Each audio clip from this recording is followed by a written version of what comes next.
19-year-old Kelsey Stewart is suing her ex-boyfriend, 21-year-old Joshua Marriott, for the cost of a bass guitar.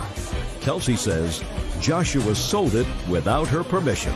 Ms. Stewart, according to what I read in your complaint, you and the defendant were an item some time ago, and while you were together, you loaned him a precious guitar. Yes. That had been given to you.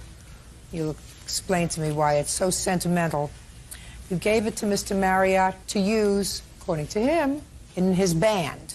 And then you broke up. According to him, this was a gift. He had no use for it after a period of time. And then it was sold, not by him, but by his mother. Where did you get this guitar? My father had given me the guitar for a Christmas present before he passed away in 2001. So it was sentimental for you? Yes, it was very. And when did your father pass away? He passed away 5 months later. Why did he give you a guitar? He, for some reason, decided that I was going to play bass guitar, so he finally just bought one for me. Did you learn? No, he passed away before I could get lessons. How come you gave it to him? Lack of judgment. I shouldn't have. Tell me when you gave it to him. The following year. When in 2002? May. Summer, fall, winter, or spring? Spring. And when did you break up with him? We had broken up before then, actually. Well, then, why transfer this sentimental guitar to someone with whom you no longer had a relationship? We were still friends at the time, and we were still on good terms. Like I said, better lack of judgment. Well, tell me about when you turned it over to him. I want to hear. He was at his house. I drove with my current boyfriend to drop it off. Why would you do that? He asked if he could loan the guitar. We had actually discussed it before when we were dating. And so it came up as, remember when you said I could borrow the guitar? And he stated that he needed it to go on tour with his band. And I said that I would loan it to him until I needed it back. When did you think you were going to need it back? I wasn't sure. Did you ask to borrow the guitar for the group to go on tour? Yes, I did. And the band didn't end up going on tour. And after that, I just put it in my garage and it just sat there. And I didn't hear from her for 2 years. That's not true. Well, when was the next time you contacted him about your guitar? I was unable to get a hold of him for about a few months, and then before I left, I found him online again. Well, just a second. You drove it over to his house, you said. Did he move? Yes, he did. No forwarding address? He would not take my phone calls, and so the only way I was able to contact him was online. And I contacted him, and I said I was moving to San Diego, and I was going to need the guitar back to take with me. He said it was in storage and that it would be fine and it would be returned, no questions asked. When was this? September of 2003. Did you have it in storage? Yes, I did. Could you stand up? You don't need anything to hold on to, right? When she contacted you and you said it was in storage, you were telling her the truth. No, actually, I wasn't. Well, was it in storage or wasn't it in storage? It was in storage, and then my mother sold it. So this wasn't a couple of years later. This was a year later, September of 2003, when she contacted you and you told her it was in storage, you can have it back, no problem. So you were lying. I actually contacted her, which is the funny thing, because I found her on a site called MySpace. And if I would have known that she would have attacked me on the internet for this guitar. Your Honor, that was 2 years later. When she contacted you and said, I'm moving to San Diego. She told me that she was in San Diego when she contacted me. I was also looking for her, too. Why were you looking for her? So I could give it back to her before my mom was going to sell it. Did your mother have permission to sell it? Yes, she did. She had your permission to sell it? Yes, because How big is this bass guitar? Like this. Where were you living and where was your mother living? I was living in Campbell with my grandparents, and my mother was living in Gilroy. Why couldn't you take the guitar with you? Because I kept on moving around too myself, and I wasn't going to carry someone else's belongings with me. Oh. Did you have any clue that this was a gift from her father? No, I did not. Is that right? No, he would have known. It was a very sentimental thing, and I would have told him. Yeah, I assume you would have told him. If it was so sentimental, why would you let me borrow it? Like I said, it was Well, that's a good question. You want to know why? Because sometimes people in affairs of the heart behave irrationally. I tell you this for sure, Mr. Marriott, I wouldn't have loaned you the guitar. What kind of a guitar was it? It was an Ibanez bass guitar. And how much will it cost you to replace it? $300. You have any papers to prove that? Yes, I do. Let me see.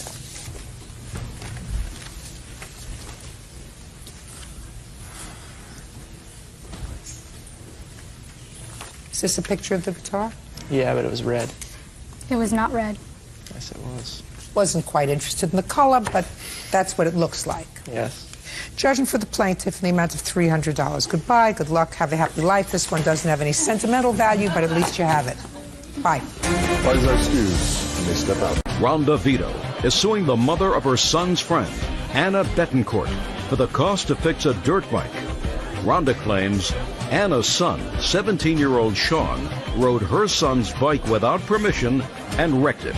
Miss Vito, which of these two young men is your son? Anthony, the first one. How old are you, Anthony? 16. How tall are you? 6'1". What do you feed him? Pasta. Pasta. Which one of these two young men is Sean. am I going to grill today? Sean. Ms. Betancourt, and this is your son, whose name is Sean. Yes, ma'am.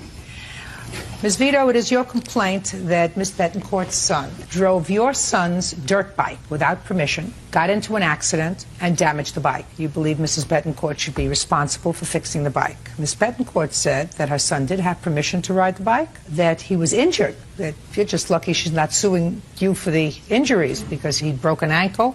Is that right? Yeah. And your son gave her son permission to ride the bike, so that's it. Shouldn't be here. Anthony. Yes. Anthony, when were you riding the bike when it was running? What date was the last date for this incident? You have to look down at a piece of paper? No. What date? May 8th. And where were you on May 8th? We were at a track in Brockton, riding.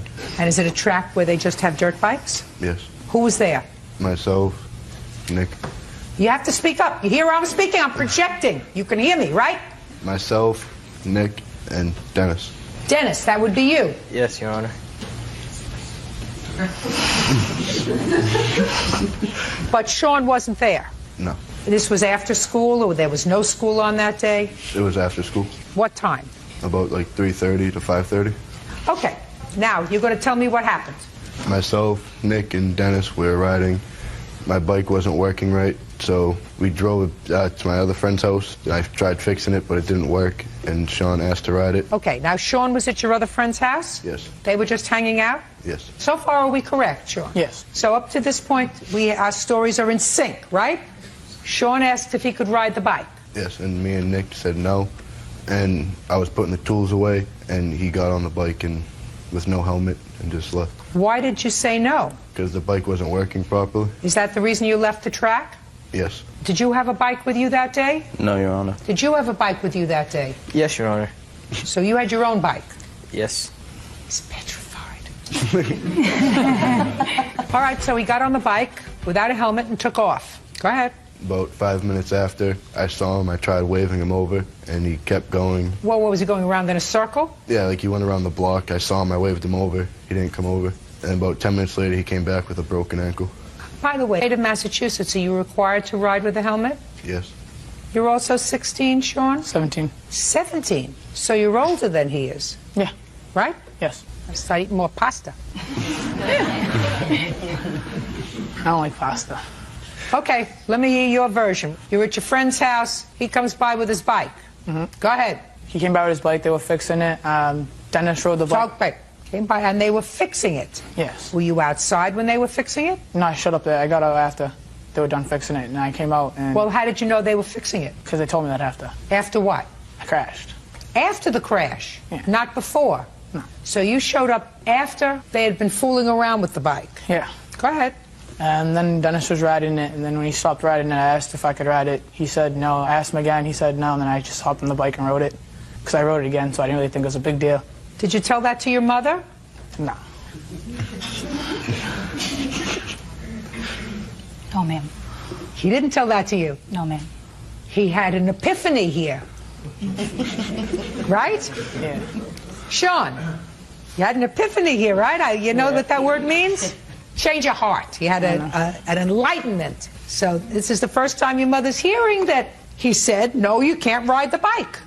Now, do you think that if your mother knew that you didn't have permission to ride this bike, that we would be here today? You stole the bike, right? If you ask the owner of a bike, a car, something. Can I use your vehicle? And they say, no, you can't use it. Oh, I'm going to use it anyway. Go get rid of your tools. While you're getting rid of your tools, I'll get on the bike and ride it. Sean, what do you have to say for yourself? I don't know. Miss Betancourt, you changed your mind? Your son rode the bike without permission. He actually stole it. He was told he couldn't drive it. You think he's responsible for the damage he caused? But, Your Honor, I also have medical bills that my insurance is not covering. Well, let me ask you this question, Miss Betancourt. Let's say your son was walking down the street on his way home, and he saw a red Corvette convertible. And he got into the car, because the keys were there, got into the car, and he took off with the car. And he crashed it. And he got hurt. You think that the owner of that car would be responsible for your medical bills? No, but also what I didn't finish is that what they're charging me, they're also charging me for part that was fixed that had nothing to do with the accident. And Dennis is the one who took the bike to the shop. And some of the chains and the stuff was worn out during all the periods that they were riding the bikes. So it had nothing to do with the accident. Well, how much do you believe you are responsible for of the bills that they had? If we take that out, it would be $355.78. How much did it cost you to fix the bike?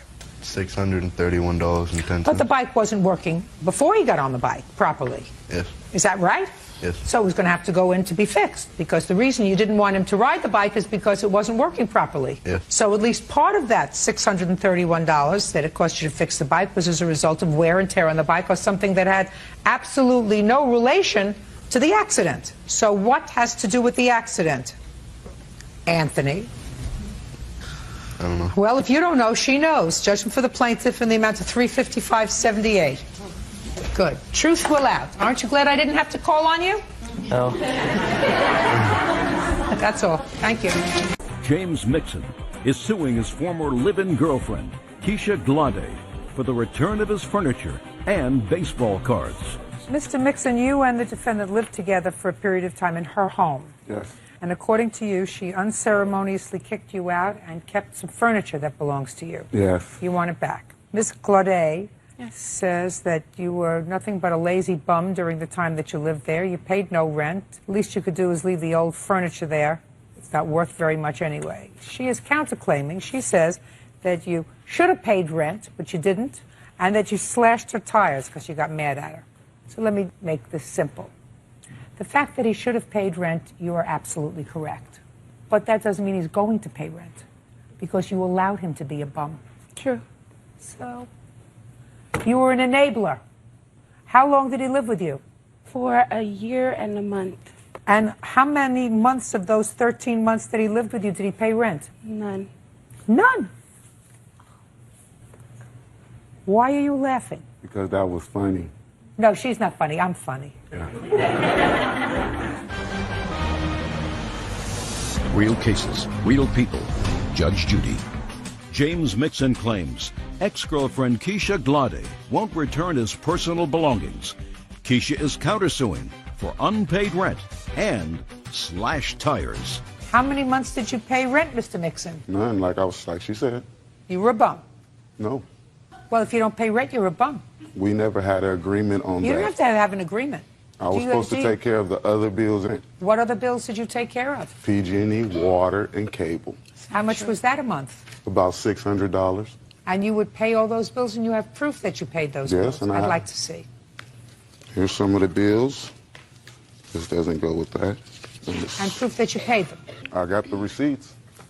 If I gave her the receipt, it was only because she dropped me off at work early. What's the Salvation Army? We went and bought a computer desk and a TV stand that I paid for. She said I don't do nothing, though. When did you buy this furniture? I bought it maybe a month after I moved in with her. I came in with a futon. I came in with a stereo set. I came in with that set of baseball cards right there. Oh, well, that you're going to... That set of baseball That's cards? mine. I had since I was I don't have a problem giving it back Can I to see him. the set of baseball cards, please? Oh, one of my children would be bonkers over those baseball cards. I have to take a look at that.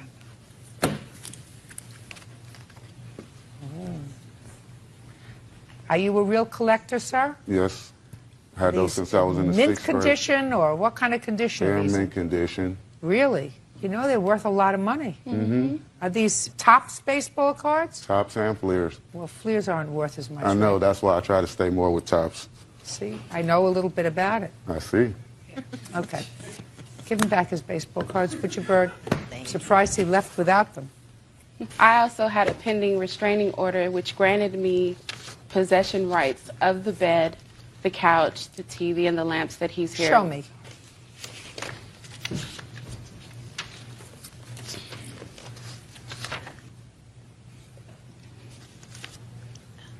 You mean property restraint that number 13 is circled? Is that what you're talking about? Yeah, I actually filed it. It asked me what possessions that I still had for me to temporarily keep possession of. Well, you can't temporarily keep possession of his property anymore. He's going to pick it up. You have a temporary restraining order. You have to send somebody to get your stuff. Okay, but Sir, within 5 days. Do you understand? Yeah, that's fine with me. I just want my rent. Just a second. Listen to me. You're not entitled to any rent. You didn't have a contract with him for rent. We had a verbal agreement. The whole initial reason why he moved in was because I needed financial help. Listen to me very carefully. Madam, if you let somebody live with you for 13 months and they're not paying rent, you don't come to complain about it now. He's getting his furniture back. He got his cards back. Now we're going to hear about your tires, and I don't want to hear any nonsense about rent. Okay. Judge Judy continues in a moment. Oh, tires. Well, my witness here saw him slash the second tire on that day. Your name? Leandra Whitmore. On what day did you allegedly see Mr. Mixon slash a tire? I forgot. No, don't look over there. Don't look sorry. over here. Look over here. I forgot what day it was on, but it was the same day as the first tire. We were at the studio recording. I'm a recording engineer. I record her. And I heard the car skirt by the first time. I was sitting at the computer. And I had came outside. When I came outside, I saw him by her left tire. Then he ran and got in his car and drove off. Did you tell her about it? Mm-hmm. I came right in. Did you file a police report that day? No, we didn't do a police report. Why not?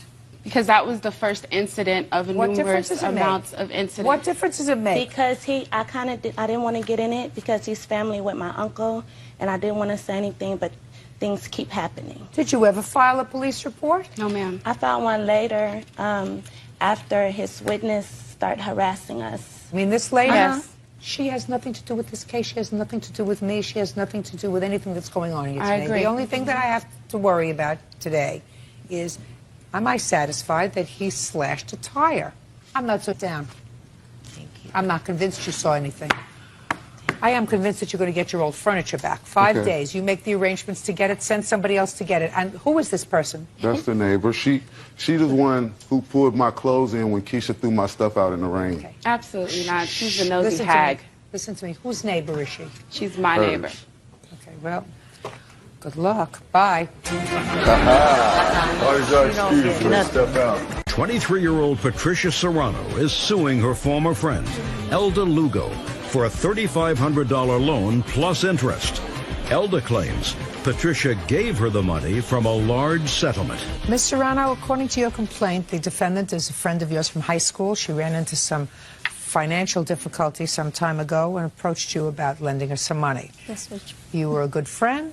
You lent her the money, $3,500. She didn't pay you back. You want your money back. Yes. Ms. Lugo says that you were a good friend to her. You gave her $3,500. You would come into some money. There was never any discussion of payback. As far as she was concerned, it was a gift. That's true. Differ. When did you graduate from high school, Ms. Lugo? In June of 2001. And between June of 2001 and the date of this loan or gift, which was on what date? Last year, around August or July. How often did you see each other? After high school, we didn't see each other because we stopped being friends. And after she had a really bad car accident, her mom came and I started being her friend again. That's when we started. What year? I honestly do not recall what year she had a car accident. What year? It was in 2002, Your Honor. Now, tell me about the day you approached Ms. Serrano with your money troubles. I did not approach her. I was just telling her my problems that I had with my family. Shh, I don't. Listen, if you interrupt again, I'm going to dismiss your case. Do you understand? Yes, sorry. Go ahead. I just told her I was having really hard times with my parents. I was having a lot of financial problems. What kind of financial problems were you having, Miss Lugo? My mom stopped making the payments, so they took my car from me. How old are you? 23. Why was your mother making your car payments for you? Because we're both on the loan, and I was giving her the money, and she was making the payments out of her account. Who were you working for at the time? Bay Cities National Bank. So why weren't you paying the money directly? Because that was just an arrangement that I had with my mom. Your money? I'm not saying she stole the money. I'm just saying that she wasn't making the payments, and they took the car from me. So you're saying that if you gave your mother the money and your mother wasn't making the car payments, She was using it for something else. that she stole your money? I guess. And you told Ms. Serrano that your mother stole your money and they repossessed your car? I told Patricia the problems that I was having with my parents and why they took my car from me. Miss Lugo, I don't hear that that's a problem that you're having with your parents. If I believe what you're telling me, which I don't, you're telling me that your mother stole the money that you were giving her for your car loan and using it for her own purposes, and therefore they repossessed your car and you wanted to get it back. Right. Now, is that what you want me to believe? That's the truth. That's exactly how everything's When did you always move been. out of your mother's house? Early September. So you stayed in your mother's house another year after she stole your money? Actually, See where I'm going? So you had more financial difficulties than just this alleged theft by your mother of your money. I couldn't just leave my house and just leave everything, like all my parents and my sisters behind. Well, if I were living with somebody that stole my money and as a result of that my car was repossessed, I certainly wouldn't live there. In June, I actually drove to Vegas, and I was going to move over there with my cousin. That's June 2006. We're still talking about 10 months that you were living with your mother, the thief, if I believe you, which I Right, don't. I really didn't have a choice. I mean, I'm Okay, you're 23 years old. You always have a choice. Okay, now I'm going to get to you, Miss Serrano. Now that I'm getting the personalities in order. Yes. Tell me what happened when she approached you in August of 2005 about this money. Well, she told me the story that her car had gotten repossessed. Did she tell you how it got repossessed? Well, she didn't give me a straight answer. I never really did get straight answers from her. That's a lie. Don't interrupt. Go ahead. You know, she came to me, she said, Patty, I haven't been able to make the payments. My mom and my dad aren't helping me out. I just don't have anywhere else to go to for money. That's not true. And I said, well, if you need help, feel free to come to me. She said, well, thank you so much. And a couple of days later, she came to me. She said, Patty, I need to take you up on your offer. Can you lend me $3,500? And I said, sure thing, I'll write you a check. And I'm not too sure if it was a day or two later that she said, it's too much trouble to go about, with the check. I can't cash it. She even told me that her mom had found the check and was questioning her about the check. That's not true. Why, why I was giving her a check for $3,500. And she said, well, I'll give you back the check, and can you please give me $3,500 in cash? I said, wow, I'm like, okay, let me see what I can work out. And I went to the bank, withdrew $3,500 cash. Let me see from your bank. Yeah, it's right here. It's highlighted in yellow.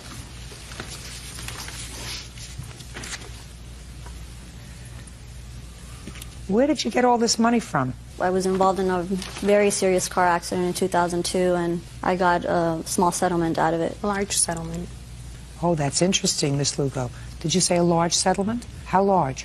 I don't know. When you said it was a large settlement, you must know something about the settlement. That's all she would always say. She got a large settlement. I never wanted to ask I her never much. told you anything. Shh. When did she tell you about this large settlement? After she was recovering from her injuries. When did you get the settlement? Sometime in 2004. You still have any of the money left? Yes, I do. Some in investments. Good. So you gave her $3,500 in cash. Yes. And what was the arrangement about paying you back? She said, okay, Patty, you know I wouldn't have done this if I really didn't need it. Believe me, I'm going to have this money to you tops the end of the year when I get my bonus from the bank. That's not true. So I said, okay, you know what? What part of keep quiet don't you understand? I didn't see the money. She said, well, I just need a couple of more months, whatever. And I said, okay, just don't forget about it.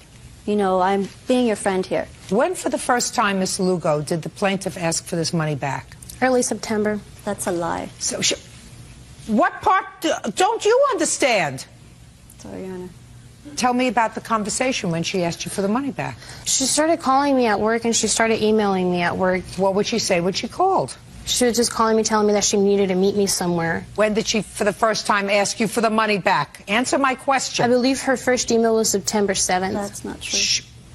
Next time you're gone. Do you understand? Yeah. I assume you want me to consider giving you your money back. Yes, please. Then don't do it again.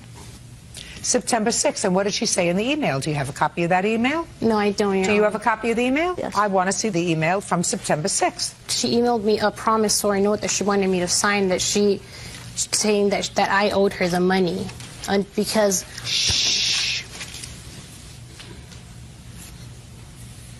Well, you emailed her and you said to her that you planned on giving her the money. Yeah, she was calling me at work nonstop, and she was just harassing me. No, this has nothing to do with a response to harassment. That's only the email that she gave you, but she didn't tell you about the phone calls that she was making to work. I just want to see the emails. This is Wednesday, September 6th, and it's a lovely email.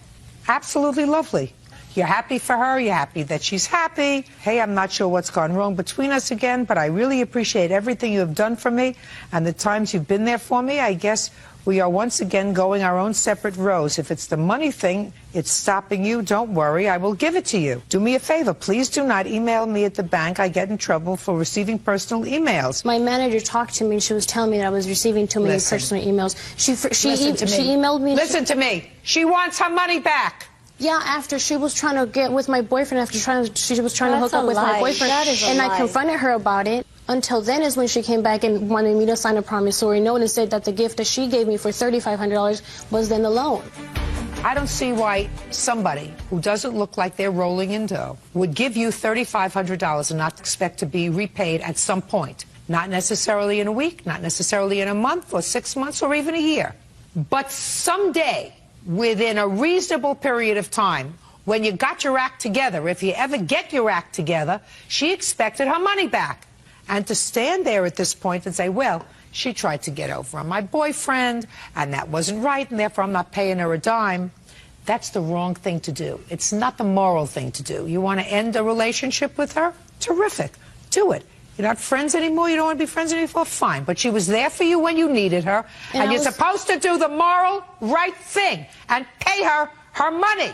Just for the plaintiff in the amount of $3,500. That's all. 20-year-old suing her former friend, 19-year-old Eric Smith, for the cost to bail him out of jail after he was arrested for unpaid speeding tickets. Ms. Hubbard, you claim that Mr. Smith owes you money for bailing him out of jail. Yes. And Mr. Smith acknowledges that you bailed him out of jail, but he said that that was your choice. He never agreed to pay you back the money, right? Yes. How old are you? 19. What do you do to keep yourself occupied? I'm a full-time student and I work. Full-time student where? Longview Community College, Kansas City, Missouri. And you work for whom? Walgreens. And what were you arrested for, Mr. Smith? On speeding charges, tickets that I didn't pay, warrants. Speeding, tickets, warrants. How many? 8.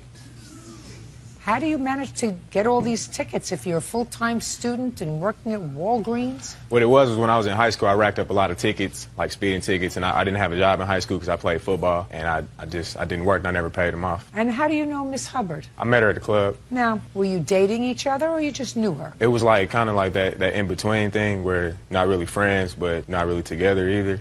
I see. Who is this smiling person over here? This is my friend Robin. How long have you known Robin? About 6 years now. So he's a good friend of yours? Yes. Better friend to you than Miss Hubbard, right? I guess you could say that, yeah. Well, he schlepped all the way to court with you, didn't he? Yeah. From Missouri? Yeah, from Missouri. And who do you live with? I stay with my dad right now. So you have a father? Yes. And I guess he's known you for at least 19 years, right? Yes. Yeah. Do you have a mother? Yes. She's known you for at least 19 years. Yes. Now, Robin here, he didn't bail you out of jail. No, he didn't. So he must not like you so much. Nah. And your father didn't bail you out of jail, right? Right. He didn't like you so much. No. Your mother didn't bail you out of jail, No. right? She didn't like you so much. No. You have grandparents? Yes. Yeah, how many? I actually have one. Grandmother? Yeah, grandmother. She didn't bail you out of jail either. No, she didn't know, actually. I guarantee you she knew. Okay. So how long will all these loving people who were really attached to you, how long did they let you sit in jail when you got arrested? The whole time. How long was that? That was 3 weeks. 3 weeks. I mean, we're not talking about we'll let him stay overnight to teach him a lesson, right? We're letting Mr. Full-Time Student Employee at Walgreens stay in jail 3 weeks. But then, according to what I managed to put together here, they were going to move you from one jail to another because you served your time on a whole bunch of tickets in one county, but then there were other counties looking for you. Is that right? Yeah. You ever hear of a man for all seasons? This is a man for all counties. So when they were going to move you, somehow Miss Hubbard bailed you out of jail. Yes. Were you happy to be out of jail? Yes, I was. How happy were you? I was very excited. And how did Miss Hubbard find out that they were going to move you from one jail to another? I told her. You told her? Yeah, I told her. Did you tell your mother? No, I didn't tell my mother. Did you tell your father? Yes, I told him. Did you tell Robin? No, I didn't tell Robin. Didn't tell Robin either, No, but I you didn't. told your father? Yes. And what'd your father say? Bye. Yeah. But not Miss Hubbard. No. She bailed you out. Yes. So what do you think you ought to do? I told her thank you. I did. I told her thank you. You told her thank you? Yeah, I told her thank you. I never agreed to pay her back, so. What did you say when you called her? I just told her the situation, that I was done serving my time at that jail and that they were transferring me to a different jail. And she didn't want to see me in jail no more than I wanted to see myself in jail. So she proceeded to bail me out. Oh, okay. Now, Miss Hubbard, why don't you tell me how it came about that you bailed him out of jail? Well, he caught me July 19th, which was a Thursday. I knew he was going to the next jail the next day. So he basically talked about how he was tired of being there and that he didn't want to serve the days that he would be serving at the next county. He asked me if I had some money. I told him I didn't at that moment, but I had got paid that Friday. And he basically went into, you know, my bail is $220. If you have the money, I'll pay you back. I don't want to be in jail anymore. That sounds right. That sounds like what people say. That's not what I said. How many times did your father bail you out of jail? About 4 times before that. And each time that your father bailed you out of jail, did you pay him back? No. That's why he didn't pay you out anymore. Right.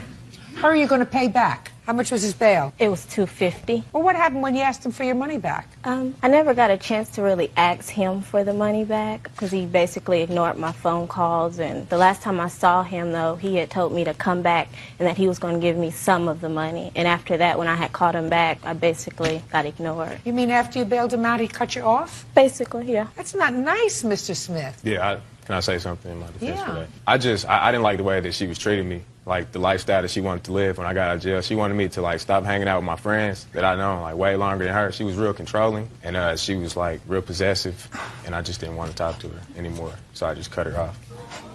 I'm going to say something to you that you've probably heard on a lot of commercials. Stay in school, okay? Okay. You need it. Judgment for the plaintiff for the amount of $250. That's all.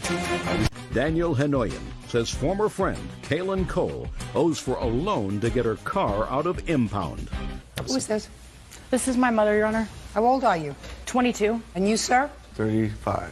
You work in the same place of business? At one time we did, yeah. And I gather from reading your complaint, sir, that despite the fact that this young lady is much too young for you, you had a little crush on her. A little bit, yeah. At one time, and then I found out her age. And you needed some money because your car was in impound. How come you asked the plaintiff for a loan? Well, I was at work one night and I was frustrated because my car was impounded and he had asked me what was wrong. And I told him... What was your car doing impounded? I'm not sure. I think it was a charge. I was arrested and my car was impounded. What do you mean you're not sure? You think my car was arrested. I was arrested. My car was impounded. What kind of ridiculousness is that? I asked you a question. What was your car doing in impound? I had been arrested. There you go. For what? They thought that my car was stolen, but it wasn't, in fact, and they impounded my car. Who were you driving with? A friend. Male or female? Male. Was he arrested too? No. Just you? Yes. Who was driving? I was. How old is your friend? I think he is 22. So they found out that your car wasn't stolen? Yes. How long was the car in impound? 14 days. You mean it took the police department 14 days to figure out that it wasn't stolen? Yes, ma'am. Were you speeding? No. A cop had just saw me down the road and pulled me over.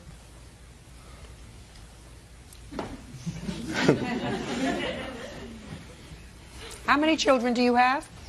You have to think about that? Two by birth, 3. I have a stepson also.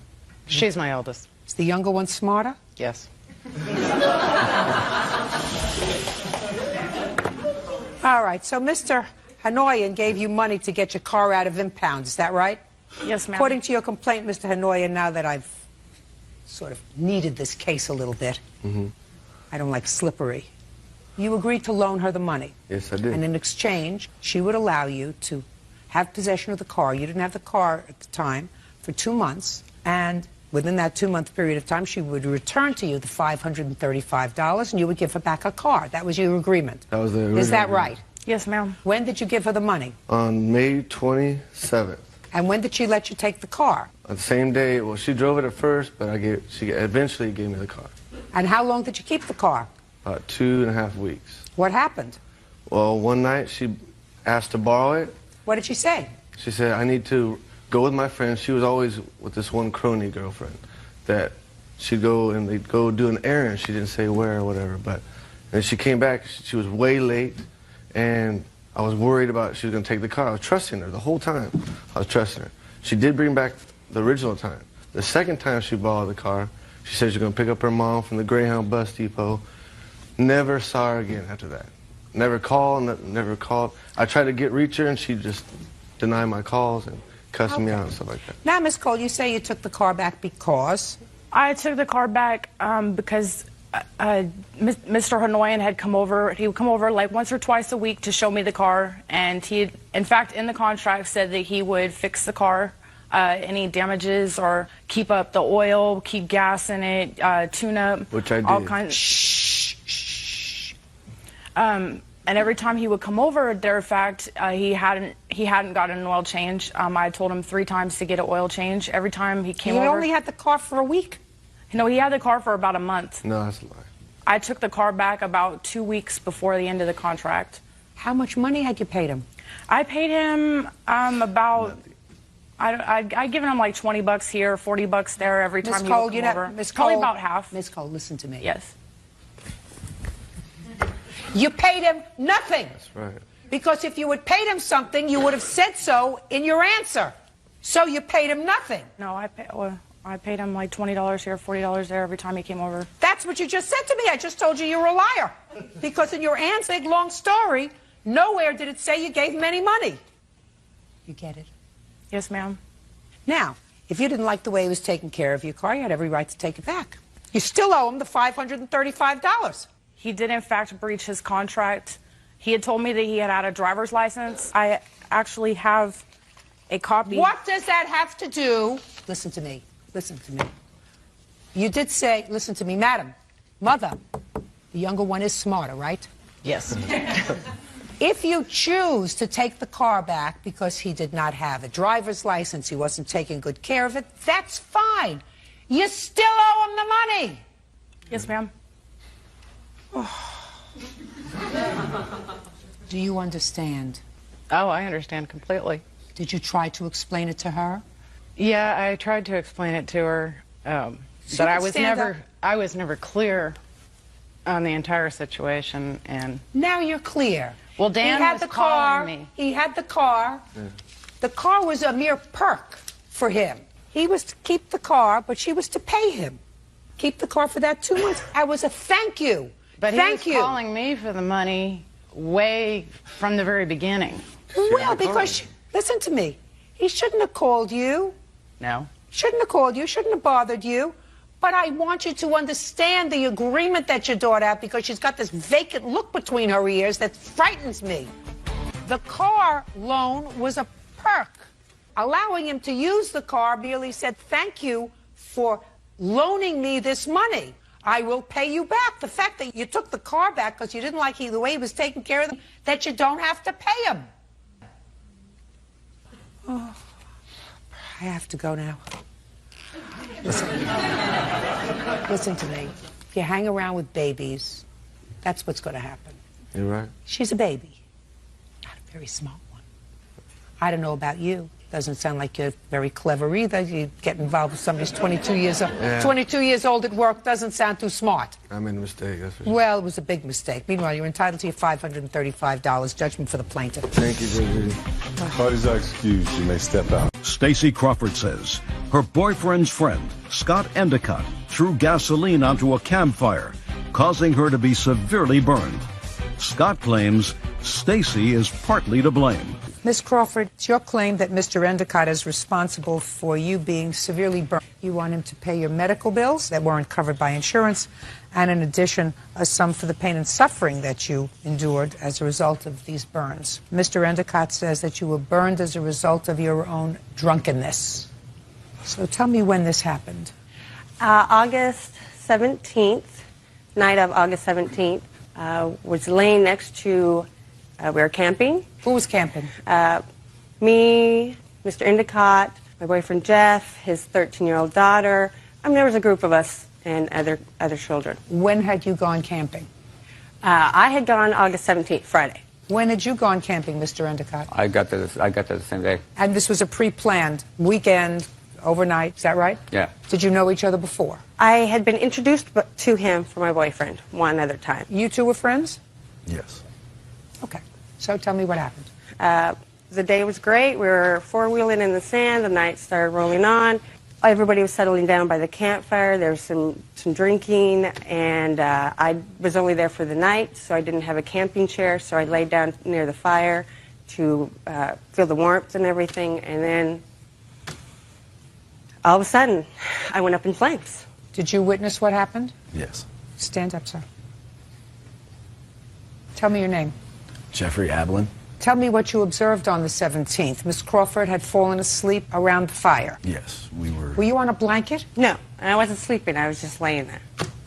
We were just, everybody was around the fire. How many people were around the fire? I would say approximately there had to have been a good 10 people. Did you know most of them? Yes, I knew all of them. Who had made the fire? All of us together, all the guys went out to the out onto the beach, and we towed back driftwood. When you say all the guys, how many guys were there? I would say there's probably a good 5 or 6 of us that went out there and gathered wood. Including Mr. Endicott? Yes. Yeah. And how long had the fire been burning? I would say it'd probably been going about 6 hours at least. So it was late at night?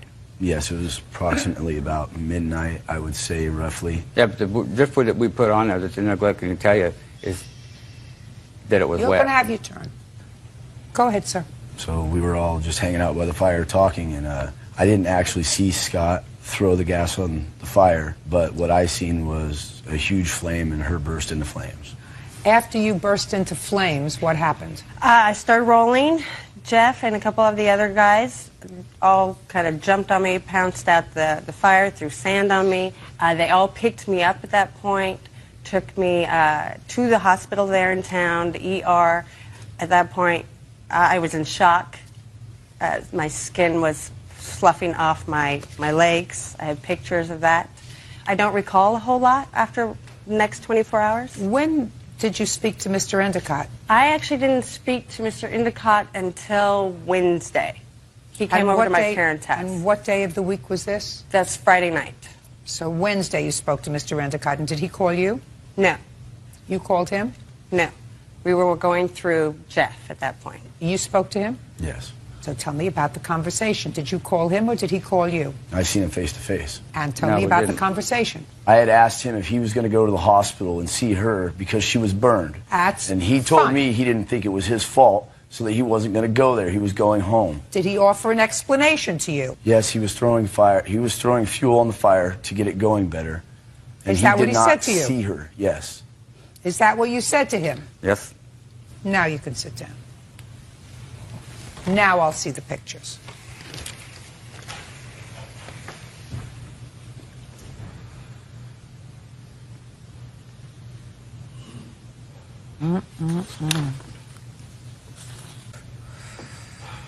You're a nurse? CNA, going to school to be a nurse. So you were not able to work because of the open wounds? Correct. Is that right? I work in a hospital. Okay. All right, Mr. Endicott, you certainly have seen these photographs? Nope.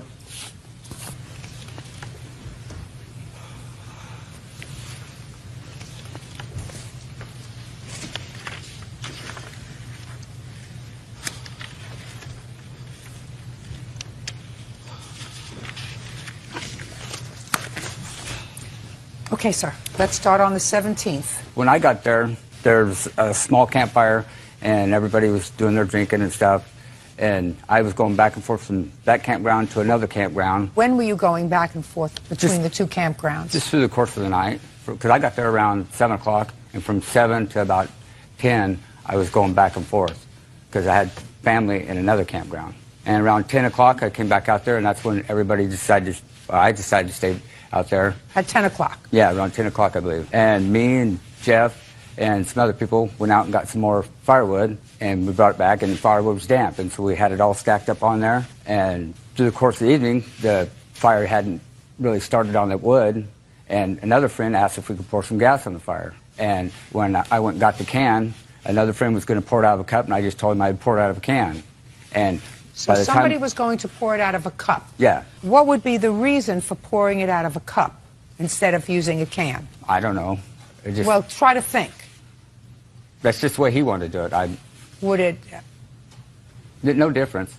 Don't pick your hand up. I don't need anything from you yet. I mean, there wouldn't be any difference from pouring it out of a cup out of a can. I mean, the results probably would have been the same. No, what I'm saying to you is if you're using a cup, I'm not a campfire girl myself. You may not have known that. But those people who know me know I believe in sleeping in a bed with running plumbing. So, but it would just seem to me that if you used a cup to pour liquid as, you could sort of gauge how much you were actually using as opposed to using a can where you just go... Out of the can, it came out of a can out of a hole that big. I understand that, sir. So you decided to use the can. yeah. Okay, and then what did you do? When I was walking over to pour the gas on the fire, everybody that was awakened by the fire all moved away from the fire. So I thought it was safe to pour gas on the fire. She was on the other side of the fire, and the wood was stacked up pretty high, wearing dark clothes, and nobody could see her. No, not nobody. I couldn't see her. So whose fault is that? I think it's both of our fault because... Don't tell me why you think it's both of your faults. Let us say that I believe you when you say she was, because I read your answer, that she was probably sleeping because she had had too much to drink. Let's say I buy that 100%. Explain to me why that's not your fault. It is my fault for her getting burnt, but I don't feel financially responsible for it. Well, why, if it's your fault for her getting burned, why aren't you financially responsible, Mr. Endicott? Why isn't she responsible for her own actions? What are her actions that caused her to get burnt? Being inebriated. Yeah. So were you. So was everybody else that was there. They had been drinking all night. You had been drinking in between two campgrounds. You were all drinking. How does the fact that she was drinking, sleeping, make it her fault? Don't you get that? It's your fault. Let me give you an example, Mr. Endicott, of the lunacy of your position. Okay, sir? Pay careful attention to me.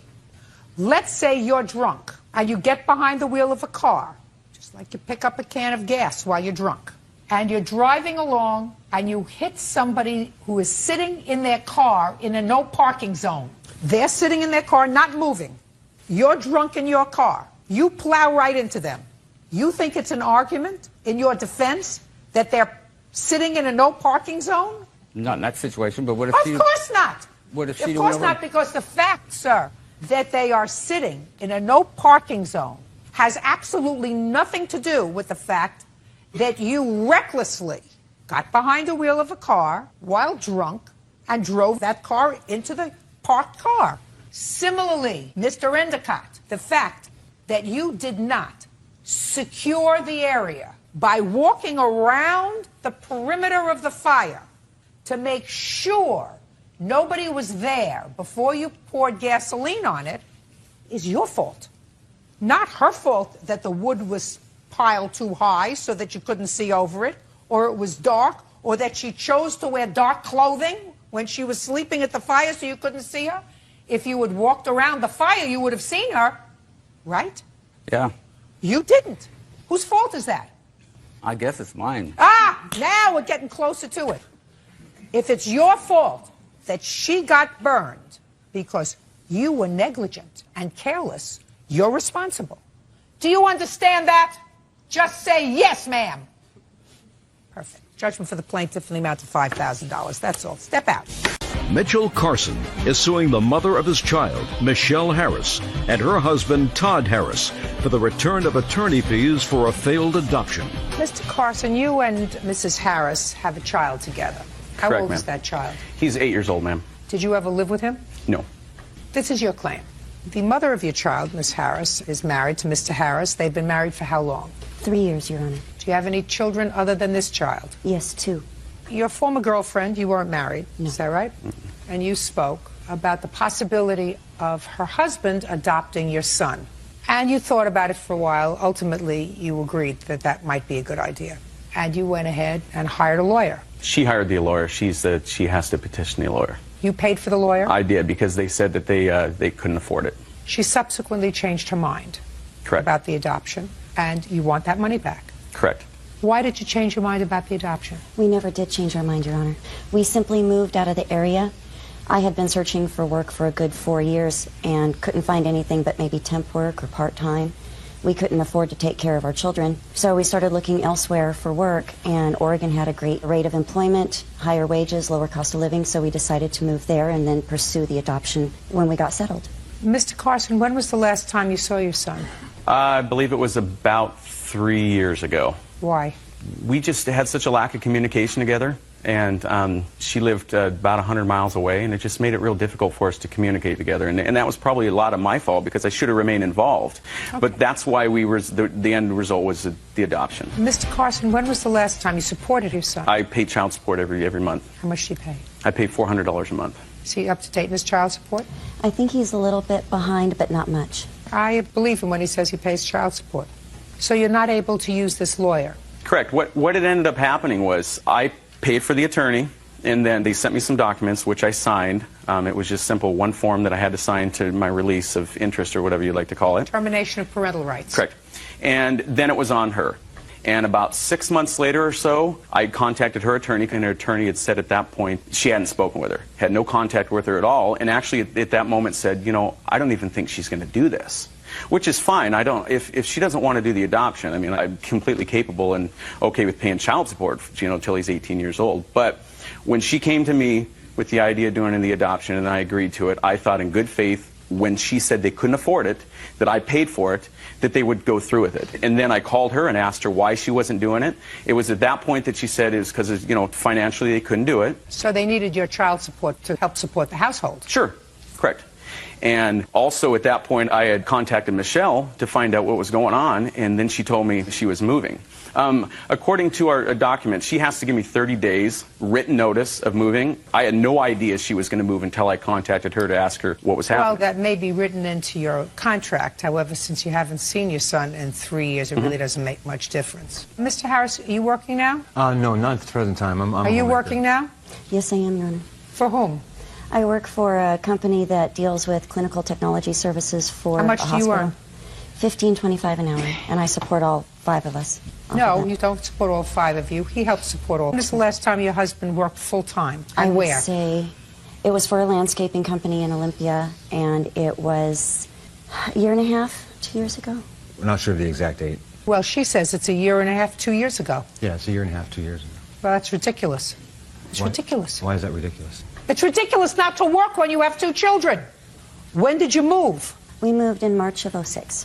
So you moved from, just a minute, so you moved from one place where he can't get a job for a year to another place, and now he's still not working. No, Doesn't that that's clue? not exactly correct. I worked for a company in Portland as a steam cleaner. I did that for 2.5 months. I also worked doing mill shutdowns for a temporary job. It's not like I haven't worked. So I'm glad you're working. I'm glad everything is wonderful with you.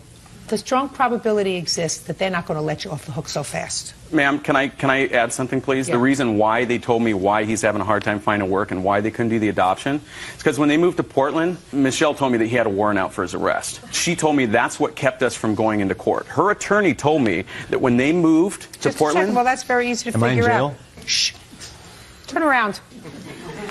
What was the warrant for, Miss Harris? I didn't speak to you. I didn't speak to you. I said, what was the warrant for, Mrs. Harris?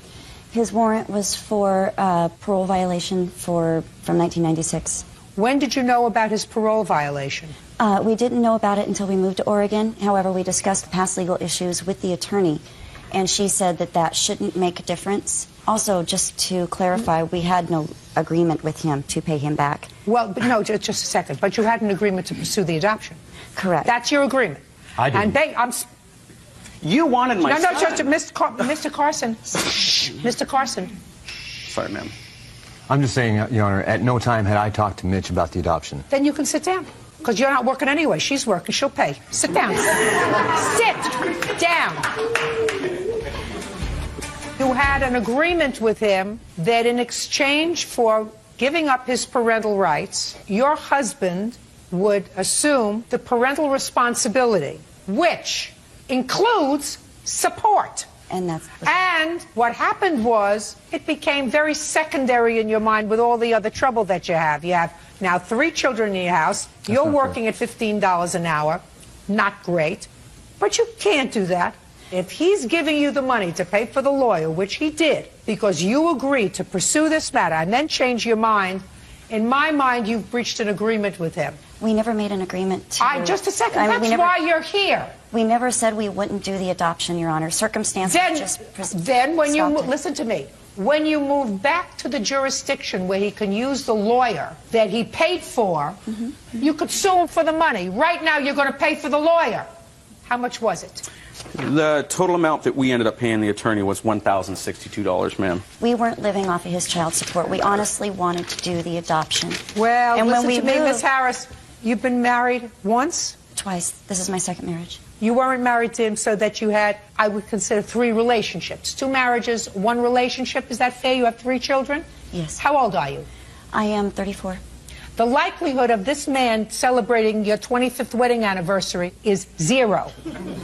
So that, as far as I'm concerned, it would be very unwise for him to adopt this child. Judging for the plaintiff in the amount of $1,062. Thank you, Your Honor. Harry and Greg Martin are suing their former friend, Darren Trinchero, for the return of money from an insurance settlement. Darren claims the money is his. Mr. and Mrs. Martin, you purchased an automobile from the defendant, who was a friend of yours. And according to you, the agreement was you would make payments on this car because, I don't know, did you have a loan outstanding on the car? Yes, Your Honor. And at the end of, when the loan was satisfied, he would turn the title over to you. You maintained the car, you paid insurance on the car, and then the car was in an accident. That's correct. According to you, the defendant told you that he had received a small settlement check for the accident, but you were also injured in that accident. Yes. And when you received your settlement, you ascertained that he had received thousands of dollars for the car. That's correct. And you feel as if that money should be yours. Mr. Trinchero says he doesn't think so. So I need some information. When did you purchase this car, Mr. Trinchero? Back in 04, and I do have a copy of that document. I'd like to see it, please. There you go.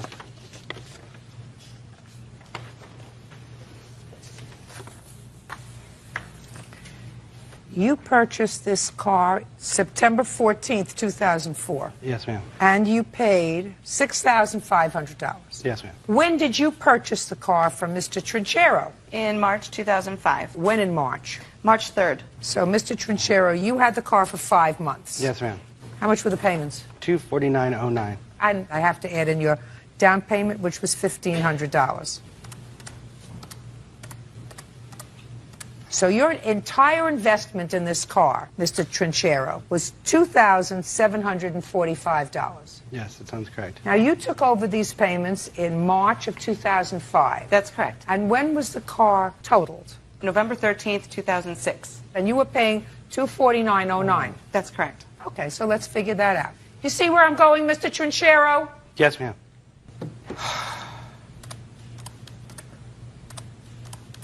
So they invested in the car $5,229.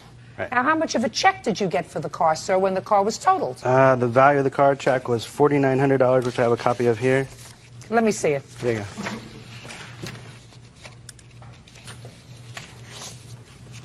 Your Honor? Shh, just a minute. $4,549. Right. Yes, What'd you ma'am. get this for? That was for the balance of the car that was worth, because I was a lien holder on the car, the owner of the car.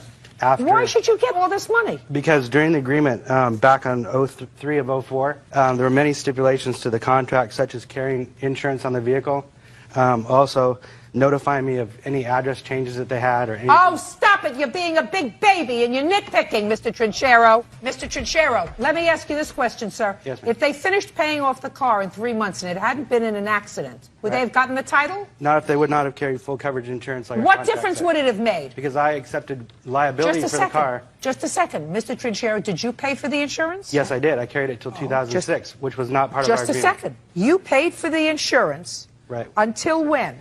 From the beginning of the contract until 3/3 of 06. 3/3 of 06. The car was in an accident in November of 06. Right, I had coverage on the vehicle at the time. You just told me that you had coverage in the vehicle until March of 06. Right, 3/3 of 06 was my Well, coverage. March would be the 3rd month of Yes, the year, ma'am. sir. Uh-huh. The accident happened in November.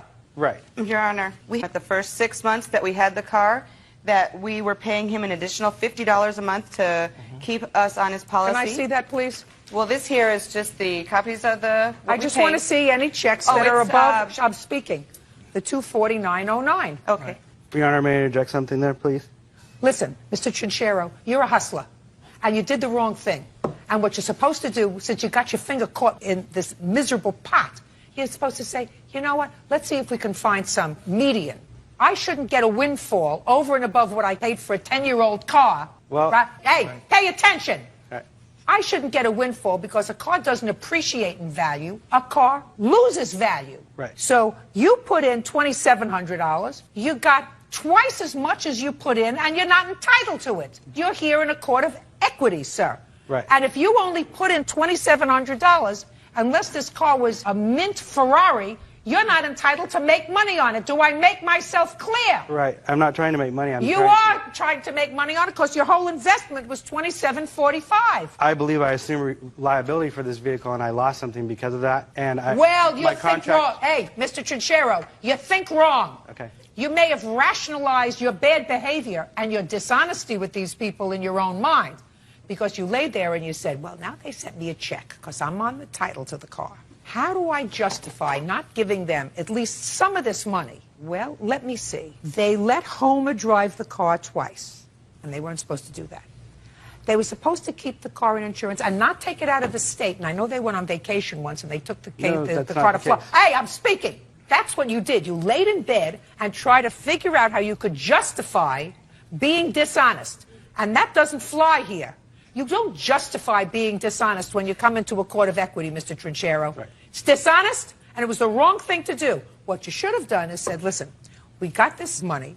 You invested $52.29 in the car. I invested $27.45. The whole idea was for me to get off the hook paying for the car because I didn't want this car anymore after 5 months. You did. Yep. Because That's not correct. if I, hey, listen. Not correct. If you didn't want to sell it to them, you wouldn't have sold it to them. Did you get another car, Mr. Trinchero? I had another car before I sold it to them. And I had no use for it, and Greg had no car. Being a friend of his, I felt that it would be an equitable thing to do that. But he did not fulfill his end of the bargain in the contract, which I thought was legal. You purchased hey. I thought this was a legal contract, and it was violated many times. Then what you have to do if it was violated many times is take the car back. Exactly. Shut up. And we did try to do that several times. Which you did not do. We took many actions to do that. No, I didn't say did you take many actions, Mr. Trinchero. Did you take the car back? We could not locate them. Oh, you're so full of baloney, sir. You could locate them when you got the check. That you managed to locate them. When they got the check, you managed to locate them. First. Very, very bad, sir. I don't know how you sleep with yourself at night. I wouldn't want you to be my friend.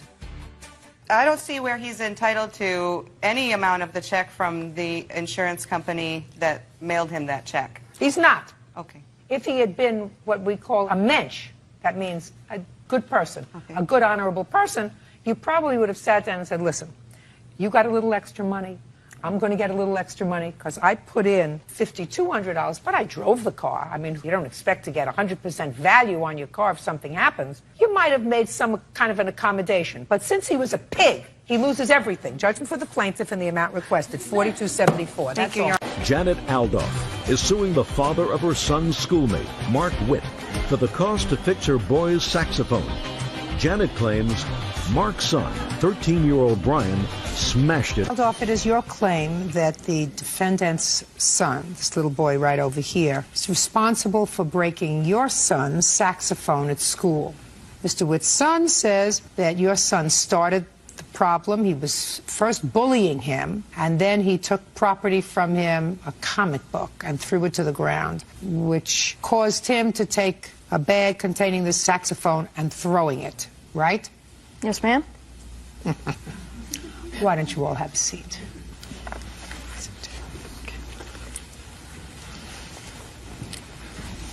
Tell me your first name. Daniel. Brian. How old are you, Daniel? 13. How old are you, Brian? 12. Stand up by on your own 2 feet and put your hands down at your sides. Don't lean on the table. Daniel, in the past 3 years, how many times has your mother had to come to school because you've had disciplinary problems? None, ma'am. Brian, in the last 3 years, how many times have your parents come to school because of disciplinary problems? 3. How do you think I knew that? You think I'm psychic? I know you're not, ma'am. But I knew that. Yes. I think I knew. He's cute. He's in trouble. Got to look at his face. How many children do you have, sir? 2, ma'am. I got a few more. I know the face. I know the look. It's got attitude, which is a good thing, but it's got to be channeled. That's what I'm here to do, Brian. Yes, channel your attitude. All right. Tell me, when did this happen in school? Before school started. Tell me what happened, please, and keep your voice up. Yes, ma'am. We were standing outside. Who's we? Me, Brian, and 2 other boys. Friends of all of yours? Yes. Okay, go ahead. All right, and we were all standing around my saxophone, and I made a comment, and I said, why are we all standing around my saxophone? Are we going to praise it? And we all started laughing. And one of the other boys started making these unfunny jokes, and Brian picked up my saxophone and threw it against the ground. Now, was the saxophone in a bag? Yes, ma'am. Did Brian say anything to you when he did that? He said, oops, in a sarcastic tone and started laughing. You had to use the saxophone subsequently that day? Yes, ma'am. And what happened? I tried to play, and only 3 of the notes I could play would come out. Did you have it fixed? No, ma'am. So it's still broken? Yes, ma'am. All right, Brian. Remembering that I know everything. Yes, ma'am. I want you to tell me your version of what happened on March 14th. We had just arrived at school, and I went over to Danny and our friends, and he started making comments about me. Who started? Danny or one of his friends. So either Daniel or one of his friends started making comments about you. Like what? They had made fun of... I don't really remember. So what happened next? I had gotten mad, and he threatened to throw my book. Who threatened to throw your book? Danny. What did he say to you? He had said something about my mom or a family member. He did, or his friend? He did, I believe. You get over with this kind of stuff with your father? You don't get over it with me. Where was your book? It was beside my book bag on the ground. On the book bag? And this is a story you told your father? Yes, ma'am. Mm-hmm. So what did you do? I had gotten really mad, and I picked up his saxophone bag. I didn't even know there was one in it. What did you think was in it? His lunch? Huh? What did you think was in the bag, the instrument? What did you think it was? Gym clothes or books. Go ahead. I picked it up and slung it up against the wall. All right. Mr. Witt, would you stand up? How much did you pay for the saxophone in the pawn shop, Miss Adolph? It was around $300. Did you get an estimate on fixing it? Yes, I have an estimate, Your Honor. Can I see it, please? Yeah. All right, Mr. Witt, you want to say anything to me? Yes, ma'am. I don't think my son was right on what he did. Perfect. That's what I like to hear. Yeah. And you also don't think that he told me the truth, do you? And they didn't tell you the truth either, because I read your answer, I read his statement, and nowhere was the word "I believe" in there. Somebody said something to me, it was Danny or one of his friends. Well, who said something about your family? Him, you sure? No, it could have been somebody else. Did he tell that to you? Or did he tell you when he came home, but the explanation that he gave you was that this young boy was teasing him, he was bullying him because he's taller than he is, and that's what started this? That's what he told you, because that's what you wrote. And I didn't pay any attention to that. Oh, great. Mr. Witt, perfect. Don't pay any attention to it, because you know why? Because it's not true. It didn't matter. It wouldn't be a good excuse to break somebody's things anyway. I know, but the most important thing is this young man thinks that he can get over. And that's a real problem, because he's 12. And if he thinks that he can get over when he's 12, and you had to go to school at least 3 times with him for disciplinary problems, after the first time it would have been too many. So you look like a very nice man, and you look like the kind of man who accepts responsibility. And you said even if he was picking on him and threw his comic book to the ground, it was no excuse for breaking his instrument. All perfect, responsible, reasonable things. The only thing is you've got to infuse that to him, because he's getting too old. He can't get away with cute anymore. You understand me, Sarah? Yes, ma'am. Look at me. You have brothers and sisters at home? 1 sister. How old? 9. So you're the example? Yes, ma'am. And your father works? He's retired military. Your mother works? Yes. So your father worked his whole life, your mother works, they provide for you, they provide a home for you, they put food on the table, they take care of you. You know what your responsibility is? School. Your responsibility is to grow up to be a nice human being. Yes, ma'am. And a responsible human being, and a trustworthy human being, and a human being that tells the truth all the time. Mr. Witt, your defense is, according to your son, he was being bullied, which we both know is not true, and B, that they were asking for too much for the saxophone. Yes, ma'am. So I'm going to hear the second part, that they were asking too much for the repair of the saxophone. Well, I got a copy of the estimate. I'd like to see a copy of the estimate.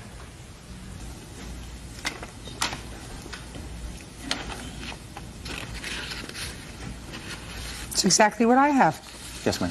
I believe some of the items on there are maintenance problems that have nothing to do with Major belly and body damage, $120. Bent keys and rods, $150. Repair part, $44. What's out of line to you? Absolutely nothing. So, okay. Judging for the plaintiff in the amount of $351.22. Remember what I said to you, sir. If you listen to any part of what I said to you, believe me, your life will be much happier. That's all.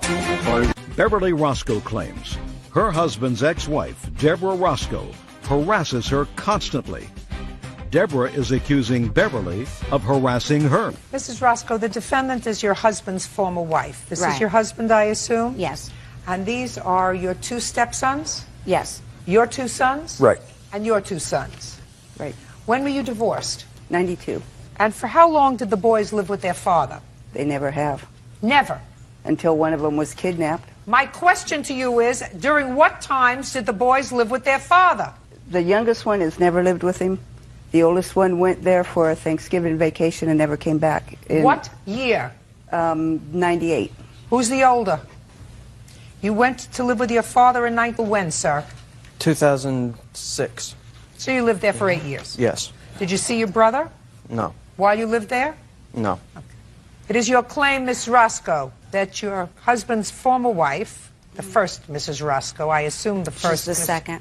The second Mrs. Roscoe. You are the third Mrs. Roscoe. I'm the fourth. You are the fourth Mrs. Roscoe. Yes. He's got something. You're the fifth. Well, elusive, but he has something. No. Has been harassing you. Right. I need to clarify. Go ahead. What they said. First of all, Sean did not live with Bob until 2006 because he moved into my house in 2004 because he had nowhere else to go. Is that right? You were with your stepmother? No, I stayed with friends mainly because of I did not. I didn't ask you for any other reason. Your complaint is that she harasses you. Yes. You want her to stop. She says Right. she doesn't harass you, you harass her. You want to know who's harassed? The kids. Me. That's true. So, Mrs. Roscoe, the fourth Mrs. Roscoe, that would be you. Yes. You have 5 minutes to tell me how she's harassing you Okay. legally. All right, it Let's started go. in 2004 when Sean moved into my house. Bob did not live there. Sean did. He had nowhere else to go, so I let him stay with me. She found out how old I was, and it started from that point on. I have always been mistress, lot lizard. What else? All Don't kinds ask of stuff. her. Okay. I have emails. I have certified letters. She sent the same letter 3 times, 2 by certified mail, 1 regular mail, after she paid to get our address. This is the certified letter that she sent. And I have the email where she stated she would pay $50 to get our address again after she had contacted my ex-husband and his family members through Christmas and New Year's every year for 2 years. I'm not interested in your ex-husband and his family. You're suing her. Right, but she's trying to get our address. They don't Listen give to it, me. so she buys it. So She got your sent the address. email she would pay She for got it. your address. So Right, but let's go.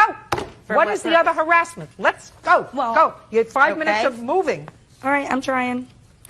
She says that the kids are not allowed to talk to their dad yet. They have an address, they have email addresses, and a phone number where they can contact him. I haven't heard anything yet, madam, that amounts to legal harassment. Okay. Keep going. Threatening to have my kids taken away from me. I live in Just a every second. day. Just a second. Show me where she threatened to have your children Okay. taken away from you. All right. In here, you'll see several references to where she's talked to my in-laws, my ex-in-laws, and she's surprised that they allow me to keep the kids there. She has made contact with them and tried to... So what? Who cares? I mean, there's no reason for her to bring me into her and Bob's business. Those are their kids. It And was that's to you're support. absolutely right. You're absolutely right, Miss Roscoe. There's no reason for her to get involved with you and your children and your former in-laws or anybody else. That's not legally actionable. It's just bad behavior. I'm waiting for something legally actionable. Like somebody calling you 150 times a day. Well, we've had... Like somebody posting things about you on the internet, defamatory statements, like somebody parking themselves outside your home with a constant surveillance of your home and police reports to follow that up. Okay. Do you understand what I'm saying to Yes, you? I So do. far, I see annoying. So far, I don't see legal. Okay, here's where she states about my kids, give it time, I may not have them at all. This has been going on for years. Miss Roscoe, just because you say it's been going on for years doesn't mean it's been going on for years. Okay, well, I've highlighted the majority of the parts. Right here, teach your children well for as long as you have them.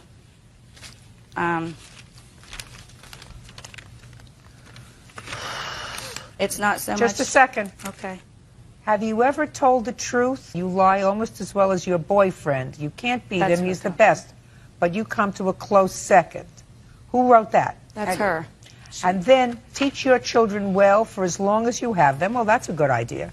Teach your children well for as long as you have them, because you won't have them forever. You could have gotten rid of me by having my son call, but that would have been too easy. Her son was 21 years old and had known her number for years. He did not even live in my house. He lived with his girlfriend where he had a restraining order put on him. Do you answer these messages? I used to. I deleted that name so she wouldn't have it anymore. So you answered her? Sometimes, yeah, when I took all I could take. Yeah. All And right, I so called the good. police. Okay. And Keep going. Your 5 minutes are almost okay. up. Every time Bob would send her an email about the interest on the child support that she got or anything, she would answer it to me. So what? Well, she has a history of harassing him and being mean and violent. This is a letter from her Did you ever own. file a police report? I tried. What do you mean you tried? What does that mean, you tried? Because they said it would be civil. They could not do anything criminally unless I could prove something civilly. So that's why No, that's not true. That's a lot of baloney. They could not do something criminally unless you could prove something civilly? It's ridiculous. All right, let's hear about her harassment of you. Okay. That would probably be the better way to start. Go ahead. It began between 99 and 2000. She started contacting my youngest son in Washington over the internet, and when I finally seen Berry Joe 99 come popping up a lot of times, I finally asked my son, I said, who is this Berry Joe? Well, that's Dad's girlfriend. And I said, no, it can't be Dad's girlfriend, because all that's Dad's girlfriend. What's she want? She wants me to go to the airport, and she'll send me a ticket, and I can go to Ohio. I said, oh, no, you're not going to Ohio. I said, I lost one son that went there for a Thanksgiving and was refused to be sent home. I said, you're not going. She continued to write, and he got to the point where he got belligerent with her. So then all of a sudden, she wasn't nice to him no more. He was going to be put into the mental institute, and that started things. You complain that she's harassed you. You have 5 minutes to tell me how. I have blocked her from her name from my addresses, my emails, my IMs. She now goes under my ex-husband's IMs. She posted my social security number over the internet January 29th of 2006. Why did you do that? During those messages that you have right there, the way she was carrying on about how she was going to come and sit in my driveway and how she was going to stay at my ex-in-laws and stuff until she could get to me the next day and stuff. Yes, I did, just to shut her up, and it worked. So you posted her social security number? I called the cops. They wouldn't do anything about it. And it wasn't You deserve posted. each other. It wasn't posted. You absolutely deserve One each other. thing- Listen to me. Sounds to me like you two women deserve each other. No, she just needs to leave my sons and I alone. Listen to me. Madam, you have choices in this life. If what you're going to do is make a mission out of making each other's lives miserable, because somebody's got to start the text message and somebody's got to finish it. Right now, there is absolutely no reason to have any contact with each other. You have grown children. If they want to see their father, they will contact him. If they want to speak to him, they will contact you. They're big boys. So these two women have absolutely no reason to have any contact with each other. Is that right? That's true. Right. Ma'am, I've got some more Listen evidence. to me. Well, get to it, because now you have 2 minutes. I've got some recordings I'd like you to listen to. I am absolutely going to listen to recordings if you have them. How did you work this? These are just a couple of the messages that come over my telephone. You know my name. You ain't called me back within 5 minutes. I'm going to go find your little boy. And by the time I'm done with him, he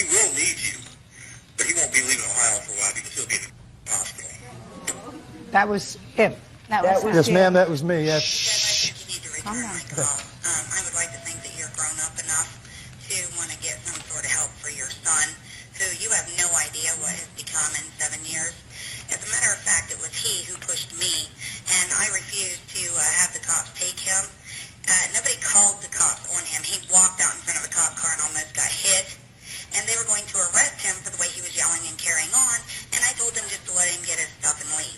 Now, if you think you can grow up and act like a 50-year-old mother, you can call me back and I will explain to you what happened. If you want to sit there and listen to his little pouty stories, it's all full. You go right ahead. But all you and Josh are doing is bob off to a point where the only person going to pay for you two sitting there acting like idiots is Sean. So if you think you can grow up and call me back, I'll be here for a Nothing wrong with that message. They get better. Shut up. Listen to me. I didn't ask you for anything. Okay. Wonderful mother that you portray yourself as. You would personally give it what's going on in your kid's life. But since you don't, that's fine. I will make sure he gets a ride back to Washington. You can either call me back and be mature, or I'll send him back via the Knox County Sheriff's Department. That's your choice. Now, who's harassing who? Just a sec. Shh. Quiet. All I'm going to say is you better make sure you got permission from his probation officer to take him out of the state, because she will know tomorrow that you did.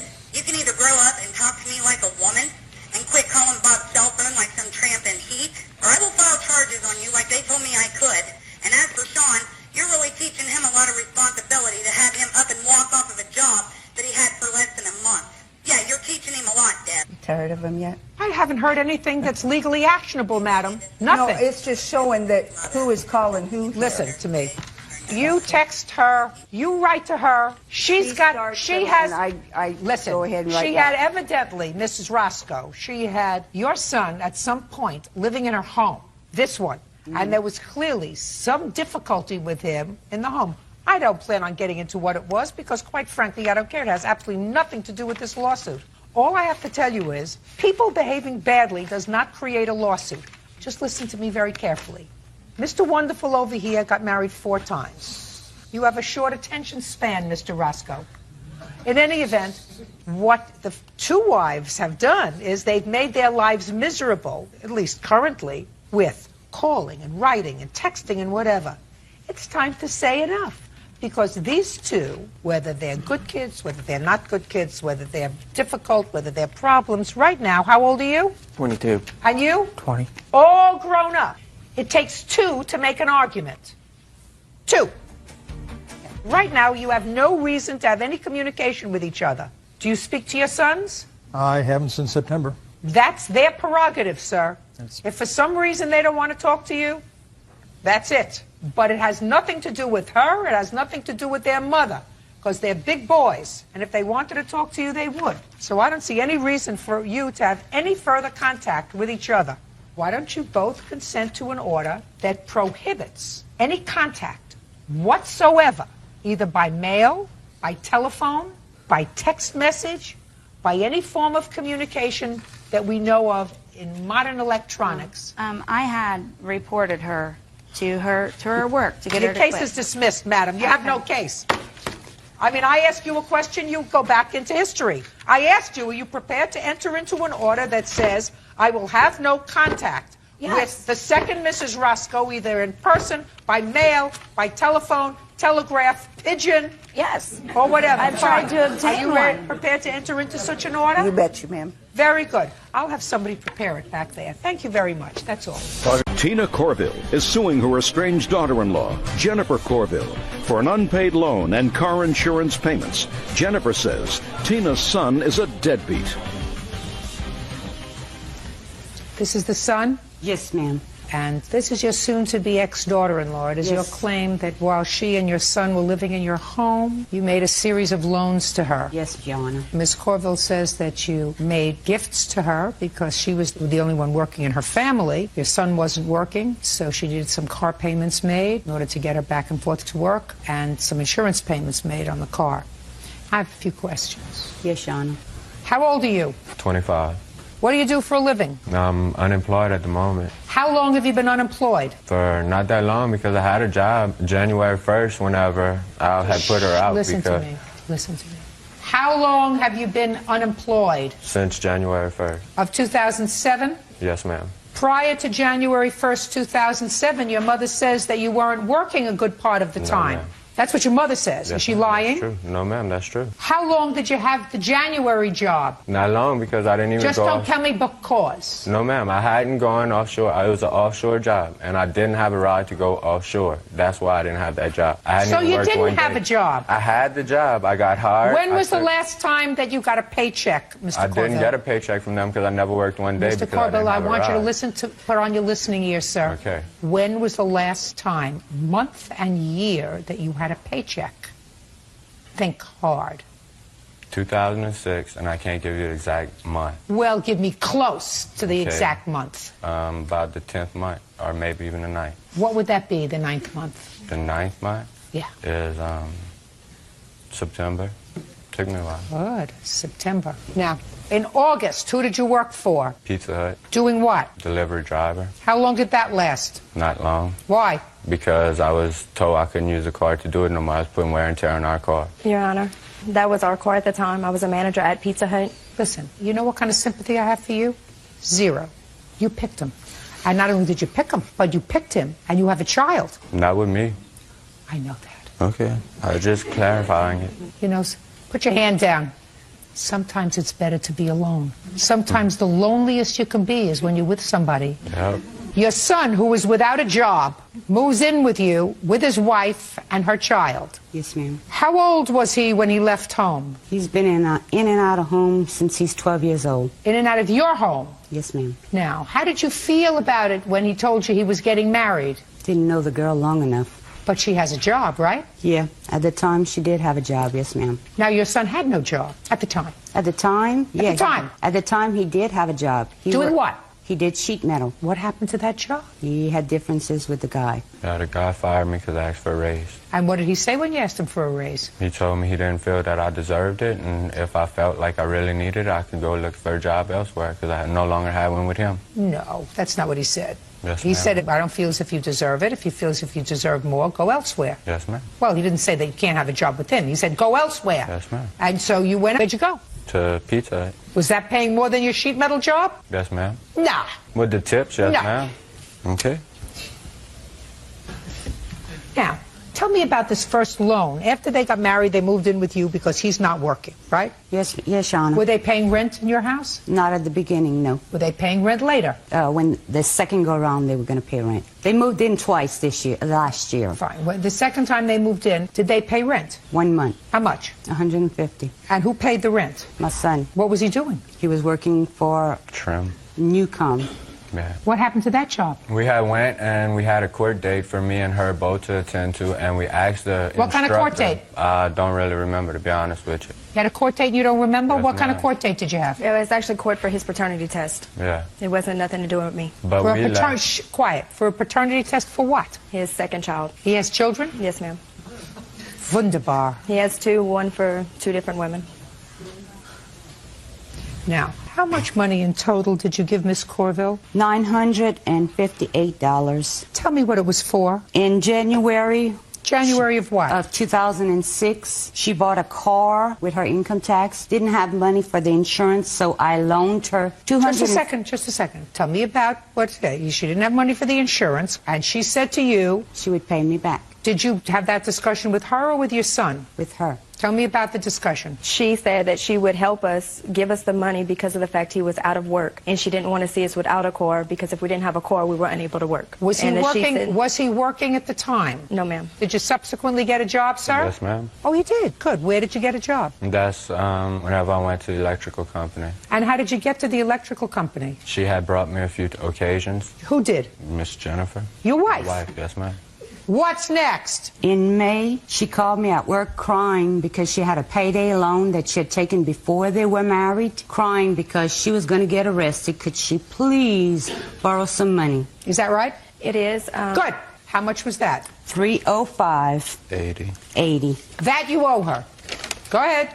Then in September the 19th, ABC insurance canceled, so they had to find new insurance. They had to find new insurance? She had to find new insurance. Where were you working? You told me you were working in September, sir. Yes, ma'am. That's whenever we were both working at Newcom. Oh, okay, so you were both working? Yes, ma'am. And you were using her car to get there? Yes, ma'am. Ah, good. Perfect. So I paid her down payment for $155. That's for fine. the Geico. That ensures that your son is working. She was short $100 because they both lost their jobs. She was short $100, so to keep her car, I put the $100 difference in pay that she would pay me back when she'd find another job. Why'd you get him to pay you some money? It wasn't his car. He was using it. They were a married couple. No, listen. Miss Corville, I had lost your son 3 put her jobs. out of the house when? January 1st, 2007. Why? What was my question? I couldn't use the car to go find a job, nothing. She had stopped letting me use the car, everything. That was her Really? car. And you had been using the car to go and look for a job? No, ma'am. Well, you hadn't said she let me. stopped. Yeah, letting you like use she the- hadn't let me. And within 3 months since we had been back over there, I had got a job and went to Houma. That was the only time. So that's why you threw her out? Yes, ma'am, because I was supposed to be leaving to go offshore and she wouldn't bring me. Go ahead. He didn't get a job in Houma. He actually went to Houma to get a job. He failed his drug test, and he was unable to work offshore. So he actually didn't What work. kind of drugs were you taking that you failed the drug test? None. You mean that the test was a mistake? No, ma'am, I was going offshore. So you didn't fail the drug No, test? ma'am. Would you like to take one today? Doesn't matter. She owes you for the payday loan. That she owes you for. For the car, consider it a contribution to your son. Do you understand? Yes, Your Honor. Good. Judge 30580. That's all. Thank you very much. Audrey Decker says her ex-roommates Trista Gray and Mark Robertson owe for bills and a rental deposit. Audrey also claims the couple falsely accused her of smoking pot.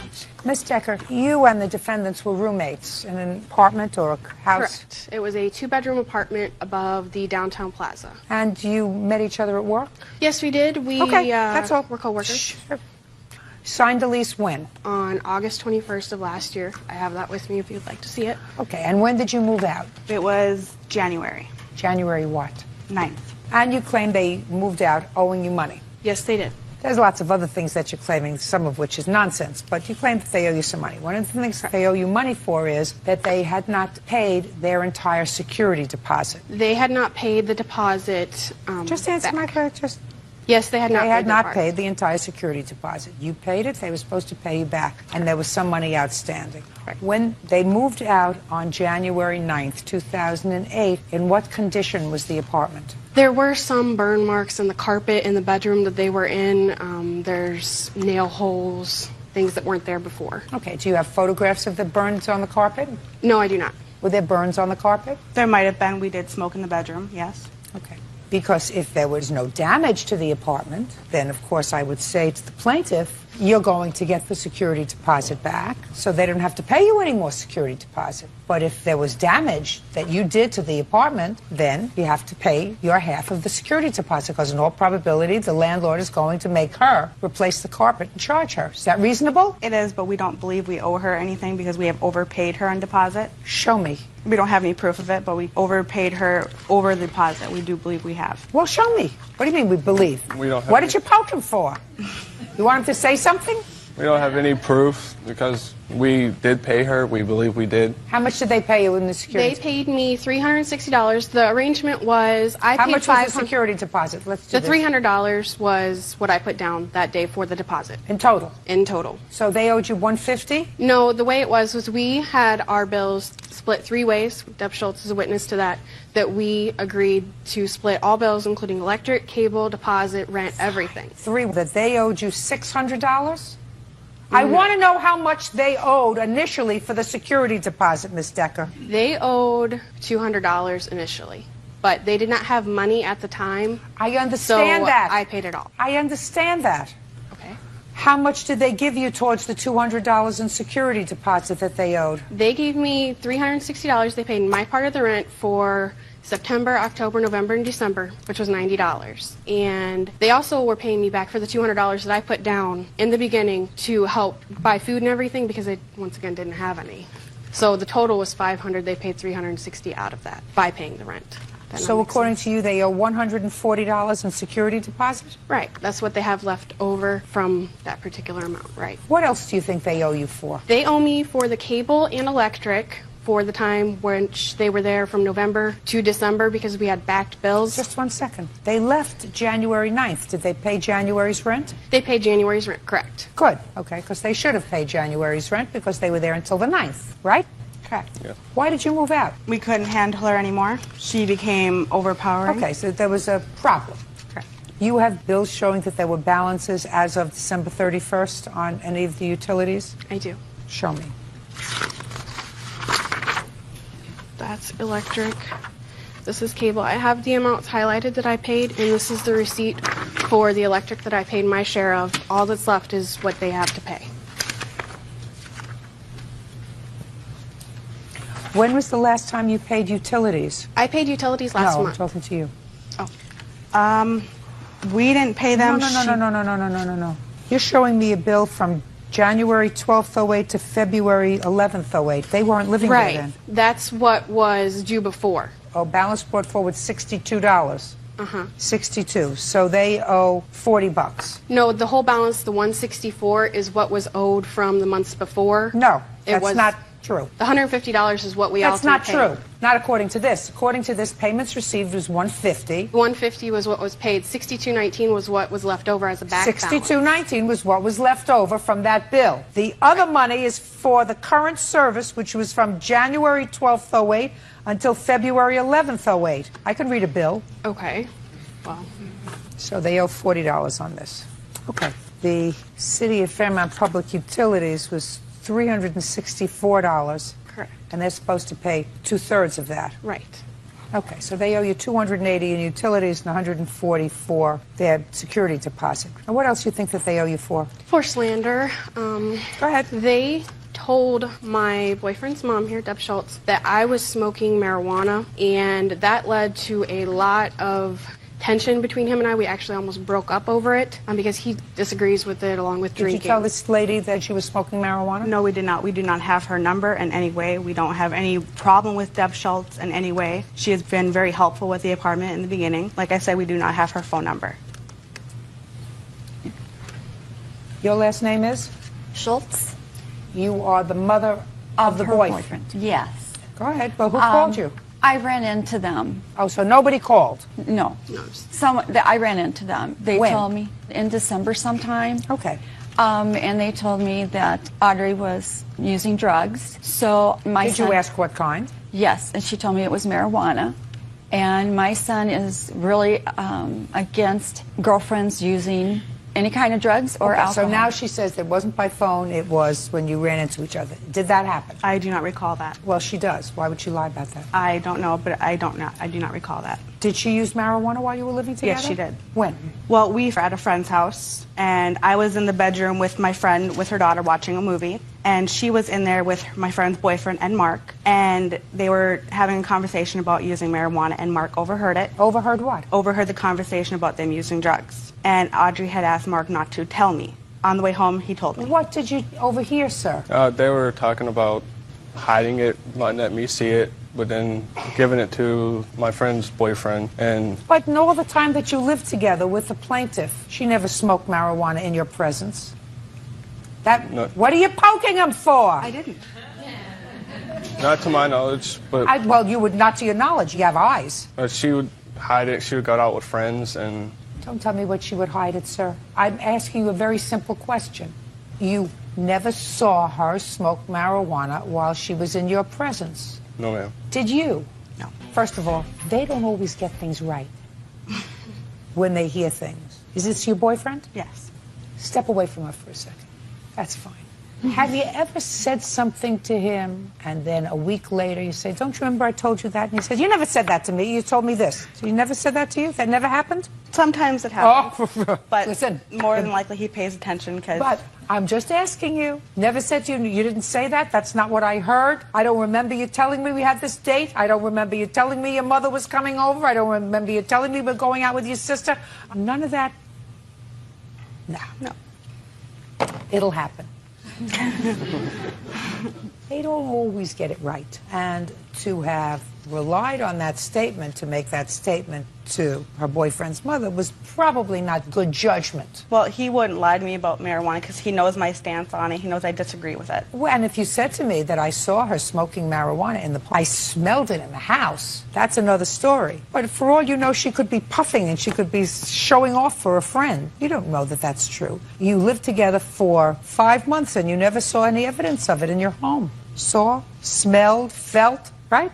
So you probably should have kept your nose in your own business. But we did have a conversation about her drug usage a while after that night at my friend's house, and she had admitted to doing it. What did she say to you? And she said she was going to continue doing it because she liked it. And I told her I do not agree with it. Fine. You don't have to agree with it. You're not her moral police. As long as she's not doing it in your home. It's not your business, but that's not slander. No, what happened was... It's not slander. Okay. Well, I was talking about a different incident. There's something also very different that happened with work. Do you have witnesses from work? I do not have witnesses from work, but I do have my suspension paper. I got suspended because they were very good friends with this guy at work. Listen to me. Who? That's all hearsay. Even though I have a document saying that I was suspended? Okay, whether you were suspended or not, I have to have a witness to tell me why you were suspended. Well, the paper says why. How do I know if the information they got from them is the only reason that they had to think that you were using drugs? How do I know that? That's not legal in a court. You can't use that as evidence in a court. Do you understand? Yes. Okay, fine.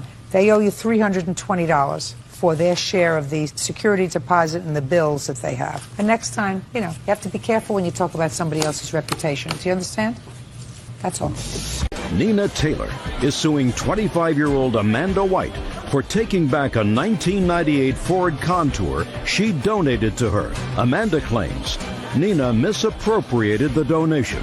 Miss White, according to what I read, you gave Crystal a car. Yes. So you gave it to her? Yes, ma'am. As a gift? Yes, ma'am. When you gave Crystal the car, her mother invested money to have the car fixed. Then, according to Miss Taylor, you took the car back. Yes, ma'am. And she wants the money that she invested in the car because you took the car back. So now I have to figure this out. Which one of you two ladies is Crystal? Me. Crystal, stand up next to your mom. When did you give Crystal the... Late July. What kind of car was it? A Ford Contour. What year? 98. How many miles did it have on it? Approximately 200,000. Okay, so it didn't have much value to it. No. And why did you give her the car? The whole purpose, I paid the car off, and I said that when I get a new one, my whole point of not trading the car in was to give it away to somebody who was in need when I found so you that gave it person. to Crystal? Yes. And how did you know her? We worked together. Why did you take it back? We were waiting for a title to the car because I had a lien. I had trouble getting the title because of the lien. Miss Taylor contacted me right before I got the title, and she told me that she was suing me. She did not want the title at that point. She wanted the money that she says that she put into it. So I told her that I wanted receipts and I wanted to verify with my mechanic. You have the car? Yes. You just give it back to Crystal. That's not true. Just a second. Listen to me. Perhaps Miss White didn't understand, so I have to explain the law to you. When you give a gift, you cannot give a gift with tentacles. You don't have the right to say, well, I'm giving it to you because I want to give it to somebody who's needy. But then if you do something with it that I don't like, I'm going to take it back. Well, it's the whole idea that I was being sued. If I'm being sued for $2,000, prove it. She didn't want it. Very She good. didn't want the car. She didn't want the title. I told her I have the title. Oh, fine. Well, just Can give I her say something? just listen to me. Just give her the title. I would at the door, at her Just- door. wait a second. I Listen went to to me. the door and told her I Perfect. had it. No, that's not true. Yes, it is. Just a second. Listen to me very carefully. You're not entitled to any money. You're entitled to the car. Period. End of discussion. Do you understand? My question is now, do you want, Miss Taylor, this is your lawsuit, do you want the car? No. Then your case is dismissed. Why is that, Judge? Because you are not entitled to the money. You fixed up the car. You're entitled to the car that she gave you. It was a gift. It was an unconditional gift. She gave it out of her heart because she wanted to give it to somebody who needed a car. You took it upon yourself to fix the car. You fixed it. You invested money in it. But the car wasn't free. The title wasn't free. She just It got is now free. Is She that just right? got it free and I clear. have She a didn't have it title. in August. Now she has the title free and clear. Do you want the car or nothing? Do you want the car or nothing? The car, I mean, I put money into the car. I mean... Do you want the car or nothing? Car. Good. Take out the title. You'll take care of signing it over to Miss Taylor? Fine? That's fine. Good. Bird, have him sign over the title, please. Okie dokie. Perfect.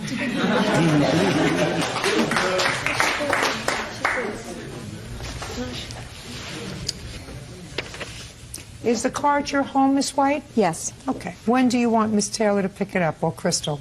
Anytime. Fine. You're a doll, Miss White. You're a nice person. It was a nice gesture. Thank you. This case stands for the proposition that no good deed goes unpunished. That's all. Thank you. We've heard that That's all week. Gary Estes III says he was assaulted in his home by Ryland Oliver. Ryland says Gary swung at him first.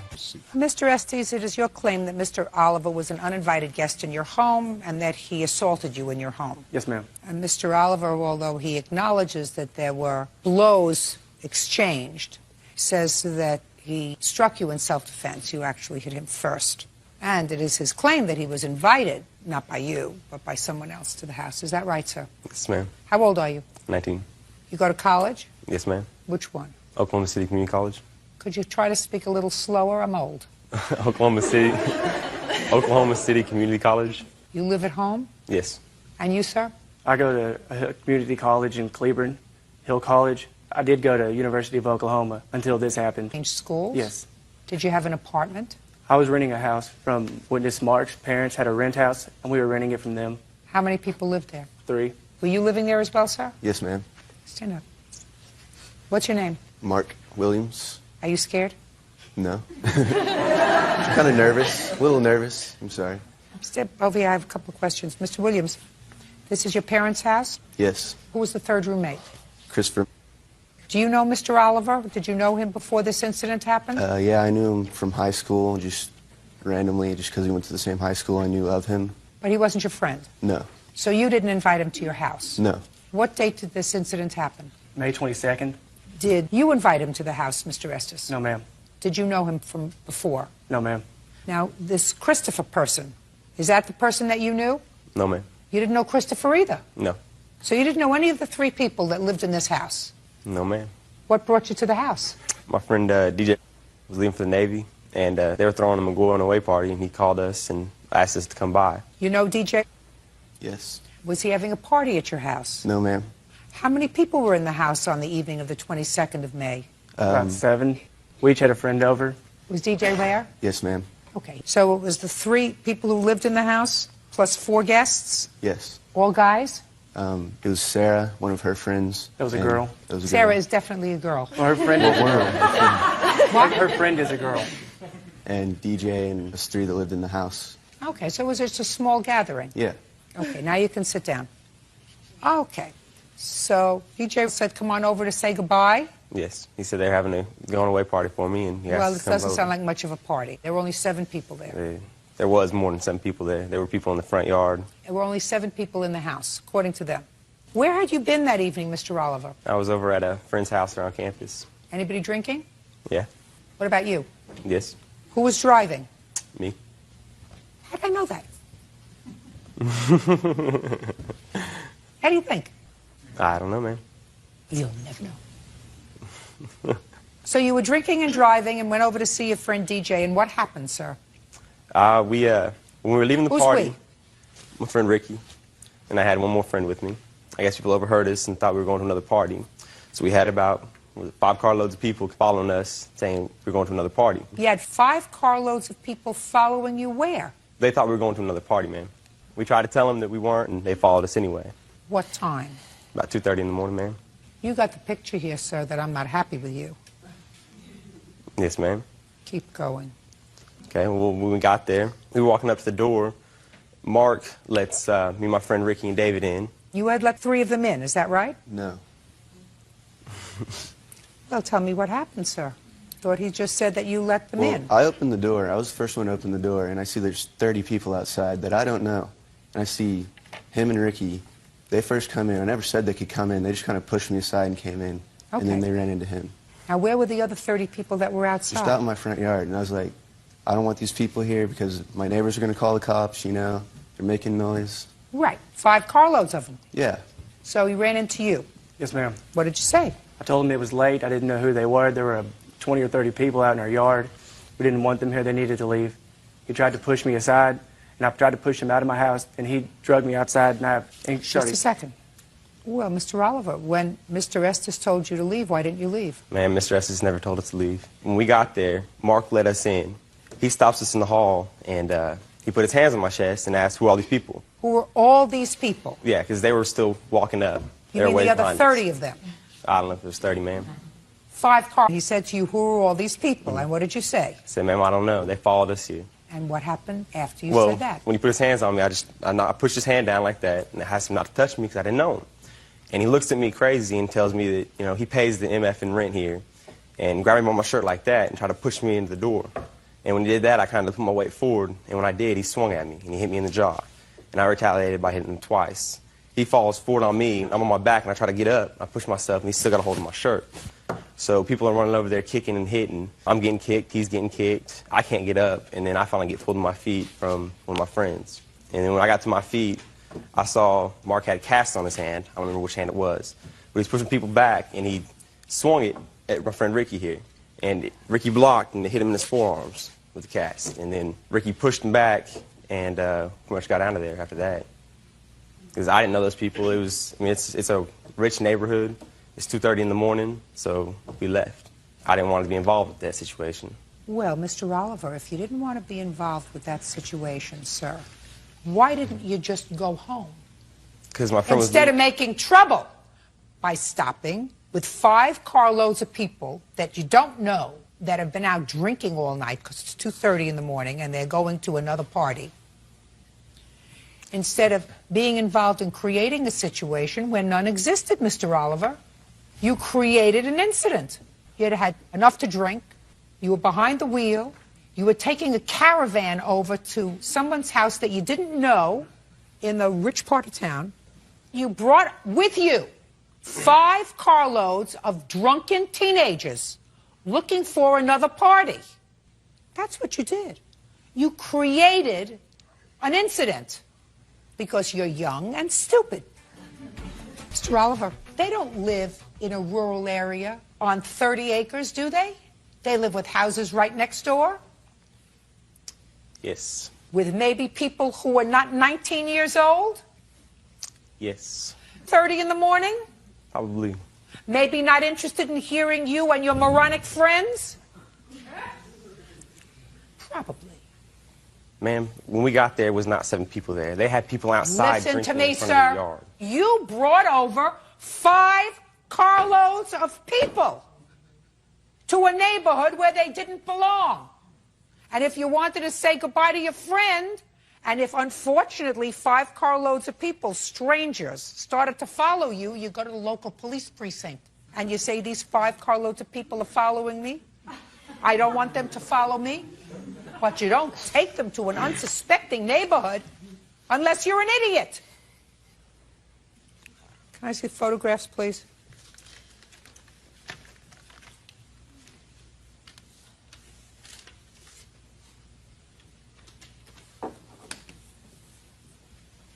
You have photographs for me? No.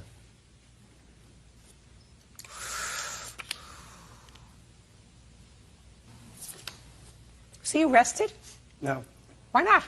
Because the police said that they felt that if we pressed charges, he'd retaliate. And Can I see your police report, please? And that's, the picture of me is proof that I didn't just get pushed when I was trying to break it up. No, you got so you were I got assaulted. hit. Mr. Oliver. Yes, ma'am. How many times were you arrested before? Once. When? February 7th, I believe. Of this year? Yes. For what? Possession of marijuana and speeding. So at that point, you were arrested for using an illegal drug and driving, right? No, I got arrested for possession, ma'am. Well, either you were using or selling. I mean, you weren't decorating your house with it, right? Either you were using or selling. I was using, ma'am, but I was. Well, that's the answer. Can I see your unreimbursed medical bills, please? Anything you want to say to me? No, ma'am. Good idea. You're a fast learn. You have any idea how many people were hitting you? 4 or 5, at least, were kicking me. And the 4 or 5 that were hitting you and or kicking you, because you have serious lacerations in your head, were those the people that came in this caravan of 5 cars? They weren't assuming. your guests. No, they weren't. And I still have shoulder rehab I have to go through. I may have to have surgery on it. There are consequences to your actions. One of the consequences to your actions is having to listen to me. I'm telling you that your actions caused him serious physical injury and a lot of pain and suffering, because I've seen the photographs. Have you seen them? Nope. Would you like to see them? Not really. It's mature. Judgment for the plaintiff in the amount of $5,000. That's all. Ann Gribben claims professional singer Porter Singletary stopped performing halfway through her son's birthday party. Porter claims he was rattled by one of the guests. Miss Gribben, you hired the defendant, who was a singer, yes, to sing at your son's birthday party. Yes. You gave him a deposit of $250. You want that deposit back because you claim that he came to the party and left after performing 3 songs. Correct. Mr. Singletary says that he came to the party, he was ready to continue with his part of the contract, but you had at least one unruly guest who wouldn't stop heckling him, and you did not take care of your guest. So that's his defense. Yes. How much were you supposed to pay him for the evening? $450 for 4 hours. And when did you hire him? I'm not exactly sure of the date. I do have a letter that I did write him enclosed with my check. Okay. What date is on the letter? July 17th. And when was the party? 18th of August. How far do you live from the Gribben home, sir? Oh, 15 minutes. And tell me what happened when you got there. I brought my equipment in. What equipment did you bring? Sound equipment, PA equipment. And you set up? And I set up. What time did you arrive, sir? I got there at about 10 minutes to 7. You would do there at 7? I was supposed to start at 7:30. Okay, great. And I actually started at 7:20 because there were guests there. Okay, keep going. So I started singing at about 7:20, doing everything basically that they've always heard me sing in the past at other events.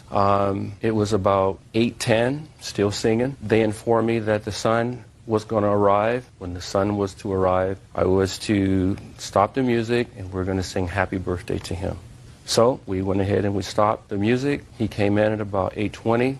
I've already sang an hour. And then the son comes in and we all sing Happy Birthday. And he comes in, he walks through. I continue to sing. A lady came up to me and she said to me, "Can you pick the pace up a little bit? Can you sing something a little bit more up?" I said, "Sure, fine." Not Miss Gribben. Yeah, I don't know who this person is. You mean the person who came up to you? The person that came up to me. So out of respect to the household and the people that were there, I said, "Okay, fine." So I sang something a little up. I sang 2 more songs. Then the lady, she comes back again, and she says, "Could you sing something, a little bit more up?" And I go, "I am singing up. What do you want me to sing?" She said, "Oh, I don't know, just anything, but sing it up." I said, "But if you tell me what kind of music you want, I can sing it." So then she says, "Oh, just go ahead." So I sang a couple of more songs. She comes right back again after 2 songs.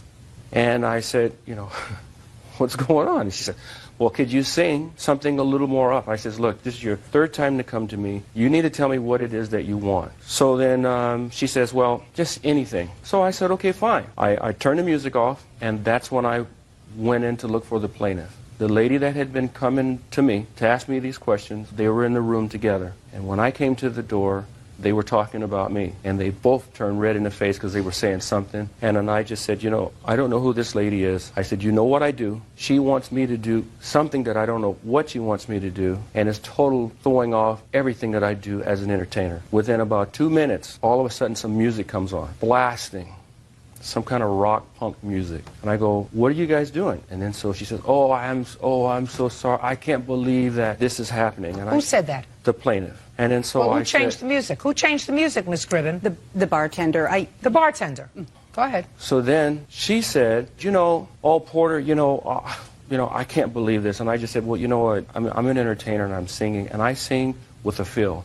And when you change the mood of the show, it throws everything completely off. And this music, and the kids are just bouncing their head around, and they're into this music." So they're into music. Up to this music. Okay. You left because of this disagreement that you had with her son's fiancé. Well, whomever this lady was. That was the son's fiancé. It was the son's fiancé, the girlfriend, yes. Girlfriend.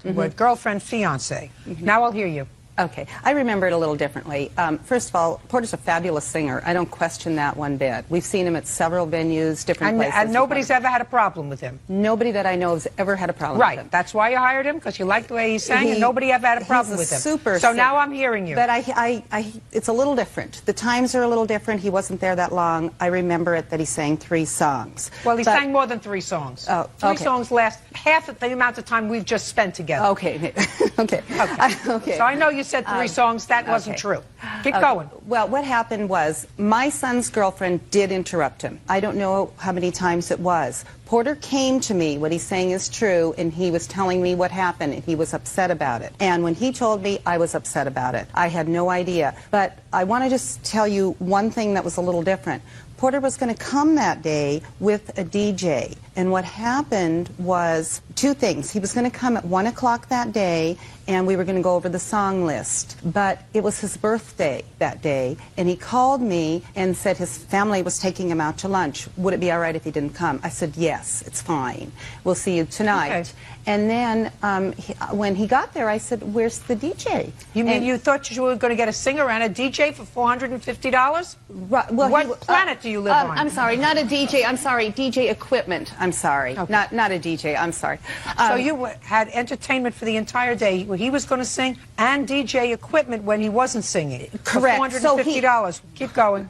Okay, but he got his DJ equipment stolen, and I said the reason I'm bringing that up is I said that was no big deal. I mean, he sings beautifully. Let's go. But what happened was when he came to me and told me that my son's girlfriend had interrupted him, you know, I told him that I would immediately speak with her, and he's telling the truth. When he stopped playing, the bartender turned the music on. So I told Porter, I said, I'll turn it off. I mean, I begged him to stay. I mean, I told him I'd do whatever I could to...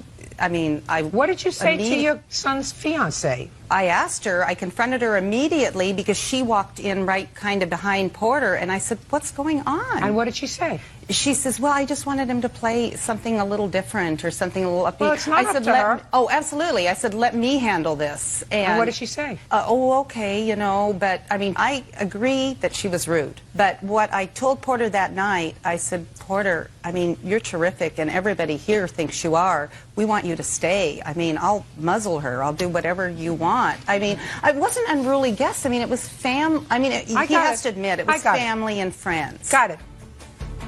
He came to perform in good faith. According to you, you've seen him perform at many other venues. Yes, I did. He's never had a problem. Well, no, not that I know of. If he'd had a problem, you would have known about it if you were there. No, so he's never had a problem. You hired him. He wanted to do a good job. Clearly, something at your son's birthday was so distasteful that he felt as if he was prepared to risk your good offices to say, I'm leaving. I can't work in this kind of environment. You acknowledge that your guest was rude to him. He doesn't have to tolerate somebody being rude to him. You know, it would have been nice if he said, well, I'll suck it up and continue to play, but he doesn't have to tolerate that. He can leave. So the question is, was the time that he spent at your home worth $250, which was your deposit? And it was. He's an entertainer. He entertained. He came to your house. He spent an hour and a half there. He set up. He performed for $250. That's a bargain. He's entitled to $250. So, did your son have a good time at his 30th birthday? We still had a good time, but it was an embarrassing thing. Of course you still had a good time.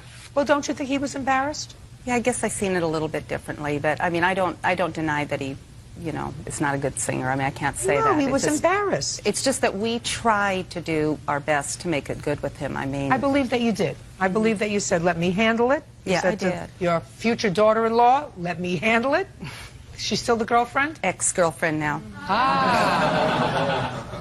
See what happens? All things work out for the best. How much after the party did she become an ex? Couple months. Couple of months. See how things all work out for the best? We didn't really like her. You didn't really... shouldn't say that. Well, listen, you never know what's going to happen in the future, so got to keep all your options open. But it sounds to me as if he had a good time at his party. He did. Good. I'm glad. He's entitled to his $250. That's all. Thank you. Amy Evans is suing her ex-boyfriend, Timothy Beeler, for an unpaid loan to pay his rent and for the accrued interest on the loan.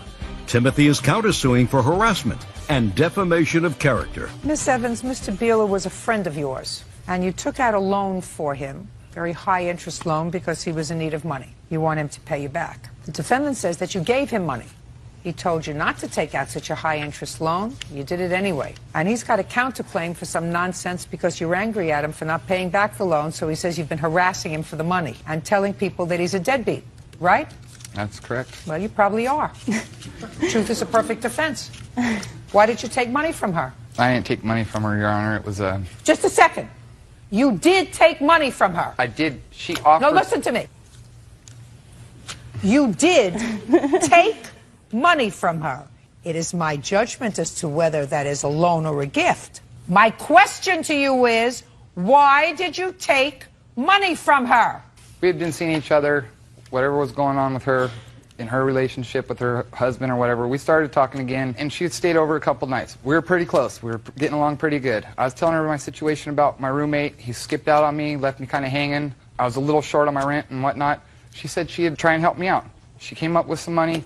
Yeah, she handed it to me, and I took it. It was a gift. I didn't know that I was forced to pay back. Just a second. And everything was cool, and we started talking about our relationship and stuff and what we were going to do. Well, Tell me about that, sir. What? I'm confused because I read the papers, yours and hers. Tell me, when she stayed over at your house, did you stay in the same room? Yes. Did you stay in the same bed? Yes. Just a minute. I'm not paying Amy for anything. She gave me the money with the hopes of rekindling our romance, which has been over for years, according to you. Now, if it had been over for years, sir, why did you share a bed with her? Stand up straight, please. Why did I share a bed with her? Yeah, you said your romance has been over for years. We were hanging out. We were seeing each other. Hanging out is not sharing a bed. Well, kissing and other things that go in that matter are. So, yeah, we shared a bed. But you, listen. Yeah, we did. Then you, listen to me. Well. Listen to me. Then you lied to me here when you wrote in this answer, she gave me money in the hopes of rekindling our romance, which had been over. So that's a lie. Because. Just a minute. That's a lie then, based upon what you just told me. No. That is absolutely. Because when I told her I didn't want a relationship no more, she took off, didn't call me or nothing. She started telling a bunch of people that I was a deadbeat and all that. You are a deadbeat. Well, whatever. That's your opinion. How old are you? How old are you? 34. 34. If you're 34 and you can't afford to pay your rent and you borrow money or you take money. Took it. Take money. Yeah. I'll decide in a second whether you owe it to her. Take money from a woman who you say the relationship is over, and yet you share your bed with her, and according to you, talk about a relationship with her, and then take money from her. That makes you a deadbeat. And it makes you an amoral deadbeat. Because what you're doing is saying, listen, I need some money. She's going to give me some money. So I'll string her along. You know, I'll hug her and I'll kiss her and I'll sleep with her. And I'll sleep with her. We'll talk about our relationship. I'm speaking. I don't think so. It takes two. I'm speaking. It takes two. Did she take money from you? No. Your Honor, if I may. Just a second. Do I look like I need any help from you? No, Sit down. ma'am, you don't. Sit down. You kissed her. She kissed you. Right. You hugged her. Yeah. She hugged you. Okay. What's the point? You took money from her. Yeah. She took money from you. No. Right. How much money does he owe you, this idiot? How much? With interest, he owes me $3,900. Just a second. You don't get any points from me for being an idiot. Okay? Okay. And if you take out an interest-bearing loan, and the interest on the loan is 87%, you'd get zero sympathy from me. Now, how much money did you give him?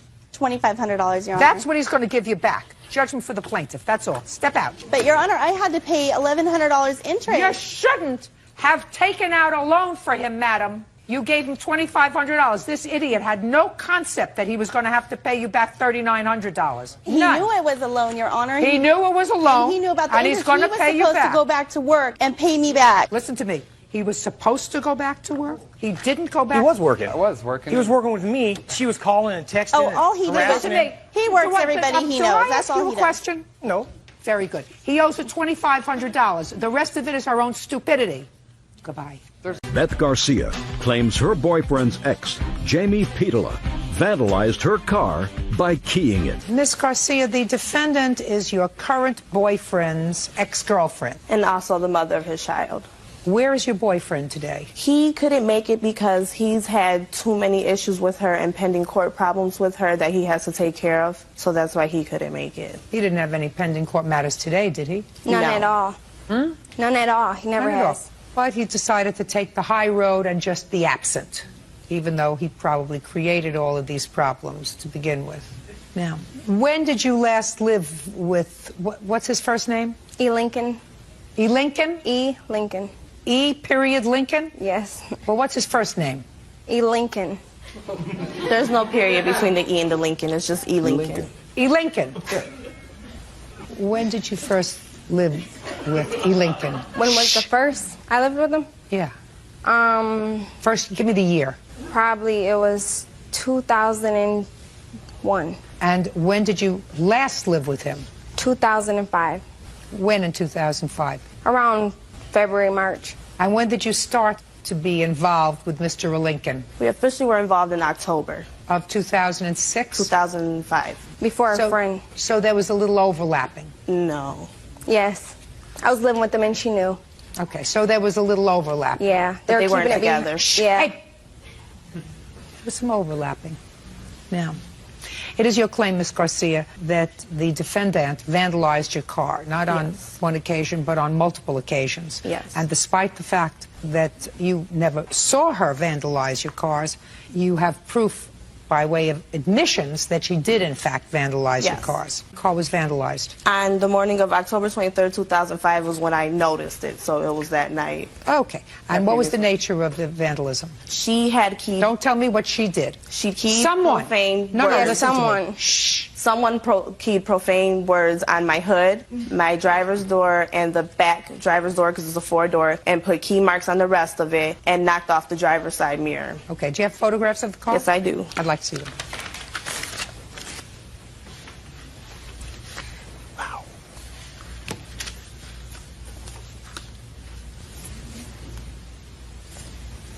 Now, with regard to this incident in October, what proof do you have that the defendant was responsible? Well, before my involvement with E. Lincoln, I believe he said it was like in 2002. Don't tell me what he said to you. That's hearsay. In 2002, his vehicle was vandalized the same exact way. You cannot tell me anything that he said to you because that is hearsay. Do you have any proof that the defendant committed that vandalism on your car? I have a police recording because on the night of January 3rd, 2006, she was calling my phone saying, I'm going to vandalize your vehicle again. My roommate... Okay, so you have a recording. Yes, and the police report that stating that the police... Let me see it, please. That he heard the recording. Where is the recording now? They couldn't get it through, but we do have it, but it's real fuzzy. But the She police probably messes with the cop. She probably messes with the cop. No. She probably talks to the cop. I'm not speaking to you. Sorry. Car was damaged again when? The next damage was on March 6, 2006. Okay. With regard to the March incident, you told the police that it could have been any one of 3 people. Right. Sorry. I'm already convinced, madam, that you damaged her car in October. Already convinced based upon the police report. You want to be responsible for March too? No. Then keep your mouth shut. You told the police with regard to the March incident that it could have been any of 3 people. Is that right? Mm-hmm. Those 3 people are her friends. I don't care. You're not responsible for your friends, Ms. Garcia. So you have no proof with regard to March 6th. Is that correct? That's correct. But then there was another one. When? April 10th. And that one, both the taillights were broken off and both the side mirrors were broken off. Did you have any conversation with the defendant about what happened to your car? After the January 3rd conversation was the only conversation. Okay. You want to explain yourself, madam, with regard to the October 23rd, 2005? You want to explain yourself to me? I didn't do it. Yes, you did. No, I didn't. Then why, madam, when the police got you on the phone, which they did? Why isn't that? She probably talks to Just the a cop. second. Would you get her out of here? Thank you.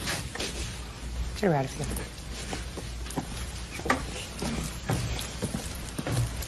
Why did you hang up the phone when a policeman identified himself on the phone? Because when a person says the police are on the phone, you don't know if you could go to jail for something stupid or not. She played on my phone up until she called the cops on purpose, and then that's when I called back and was arguing with her because she told my son when he stayed at her house with my ex-boyfriend that she don't like me and all this other type of stuff. So I caught her and was, you know, arguing with her or whatever. And then she was like, you did this to my car or whatever. She had the police right there. So he probably was hanging out at her house because she talks to a lot of people and she goes downtown and she talks to cops and stuff. So he probably was sitting right there maybe. Maybe that's the case.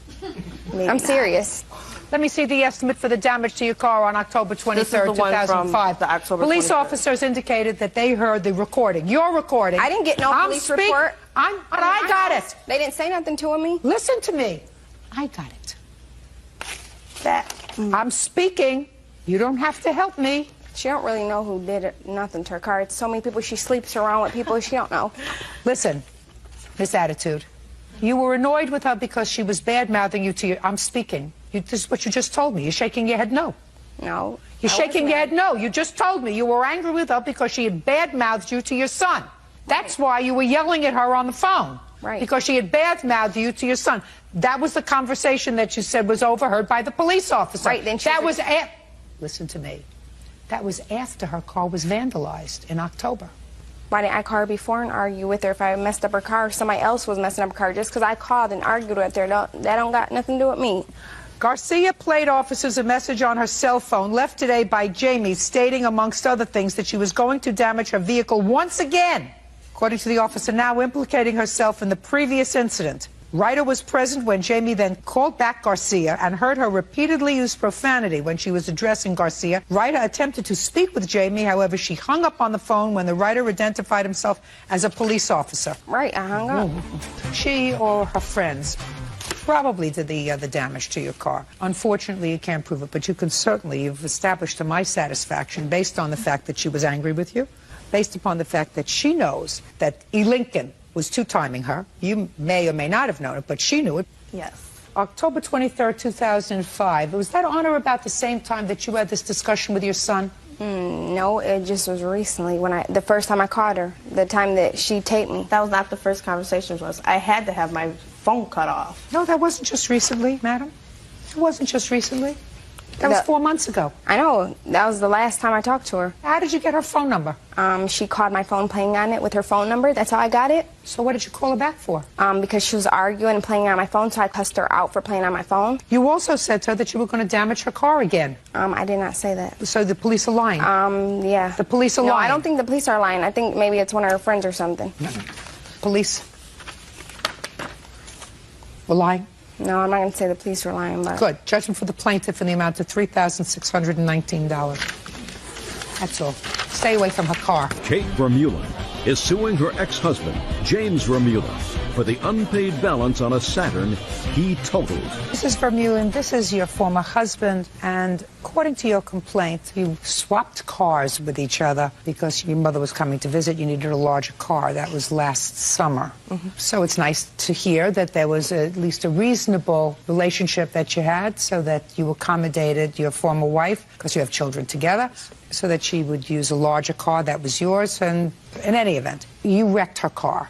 And there was an outstanding loan on the car. The car was, in fact, totaled. And your former wife feels as if you should be responsible for the difference between what the insurance company paid on the car and the amount of the loan that she's still responsible for. And that amount is $3,634. Is that correct? Yes. You have a counterclaim because you say at the time she borrowed your car, she had a minor fender bender, but damaged the bumper of the car. Correct. To the tune of about $800, and she should pay that. Yes. That's your counterclaim.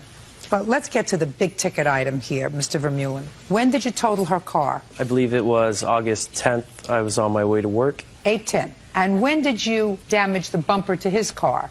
Actually, it was so minor that I don't have the exact date. Okay, but you called and told him about it? Yes. Okay. And you have a picture of it, I'm sure. Yes, I do. I have a picture of the damages that were done to the bumper and actually an imprint. Okay. Your Honor, it was September 5th, I do believe, when he ruined my car, when he totaled my vehicle. Why do you think that it was August 10th, sir? I thought that was the day. Well, it wasn't. It was September. In September? Yeah, because she would have a police report with regard to it. Okay, I didn't know that there was any police report. I wasn't charged in the accident. You have a police report? Yes, I do. May I see it, please? So it wasn't in August, it was September. That's a big difference. Sorry. How do you account for that difference? I don't know, Your Honor. I was working at that time there. I wasn't really paying attention to the date. When did you swap cars? Probably a couple days before her mother arrived. She was Which was coming when? in for England. Near the end of the summer, which was In August? In August. Now, it's clear that, according to your answer, sir, that the accident was your fault, that your foot got stuck, according to you, on the gas pedal. Between the gas pedal and the brake, Your Honor. So it was your fault, right? I guess if that's the way that you see it, yes, Your Honor. Well, sir, unless you were driving a very unique car. The gas pedal was put in by the factory. It remained in the same spot. The brake was put in by the factory. It remained in the same spot. You were familiar with the car. You had had it for some time. According to your answer, my foot got stuck between the gas and the brake. You want me to read you what you signed? No, Your Honor. So if the foot got stuck between the gas and the brake, it's your fault. Okay. Those two things didn't move together. I was wearing my work boots at the time, which are larger than my way to work. And it is a sports car. The gas pedals are closer together. I drive a truck, Your Honor. Well, whose fault is that, sir?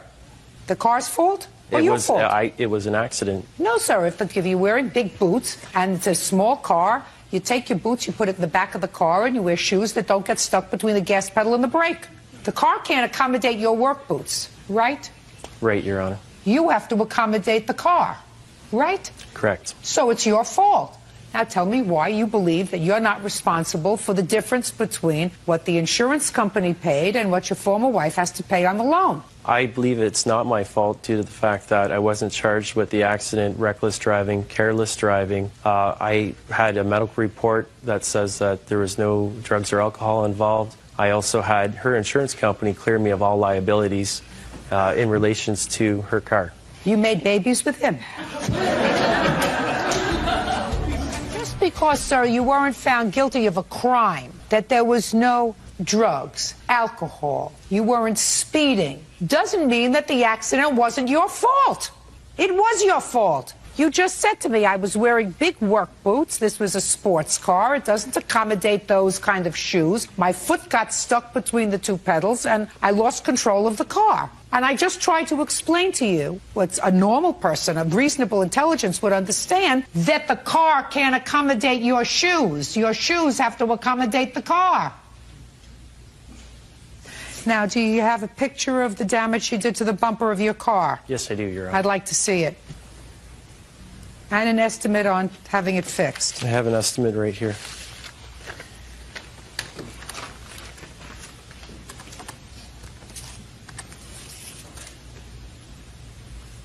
Sir, you brought me an estimate from this place for $1,154? Yes, Your Honor. Well, would you explain to me why? I'm only asking to cover the parts, the actual bumper itself, and have it painted there. I'm not asking for taxes, labor, insurance there. Your Honor? Originally, I asked her to pay for half because she is still entitled on her vehicle. She's entitled on the insurance, and she's still Did you have liable. insurance on the car? Yes, I did. And what was the deductible? $500, Your Honor. So that all you're going to pay for is $500. And then you're going to have a claim with your insurance company, and your insurance will go up. I decided to pay for the claim out of pocket rather than going through my insurance company and having my deductibles raised. Well, what do you think's going to happen to her insurance, sir?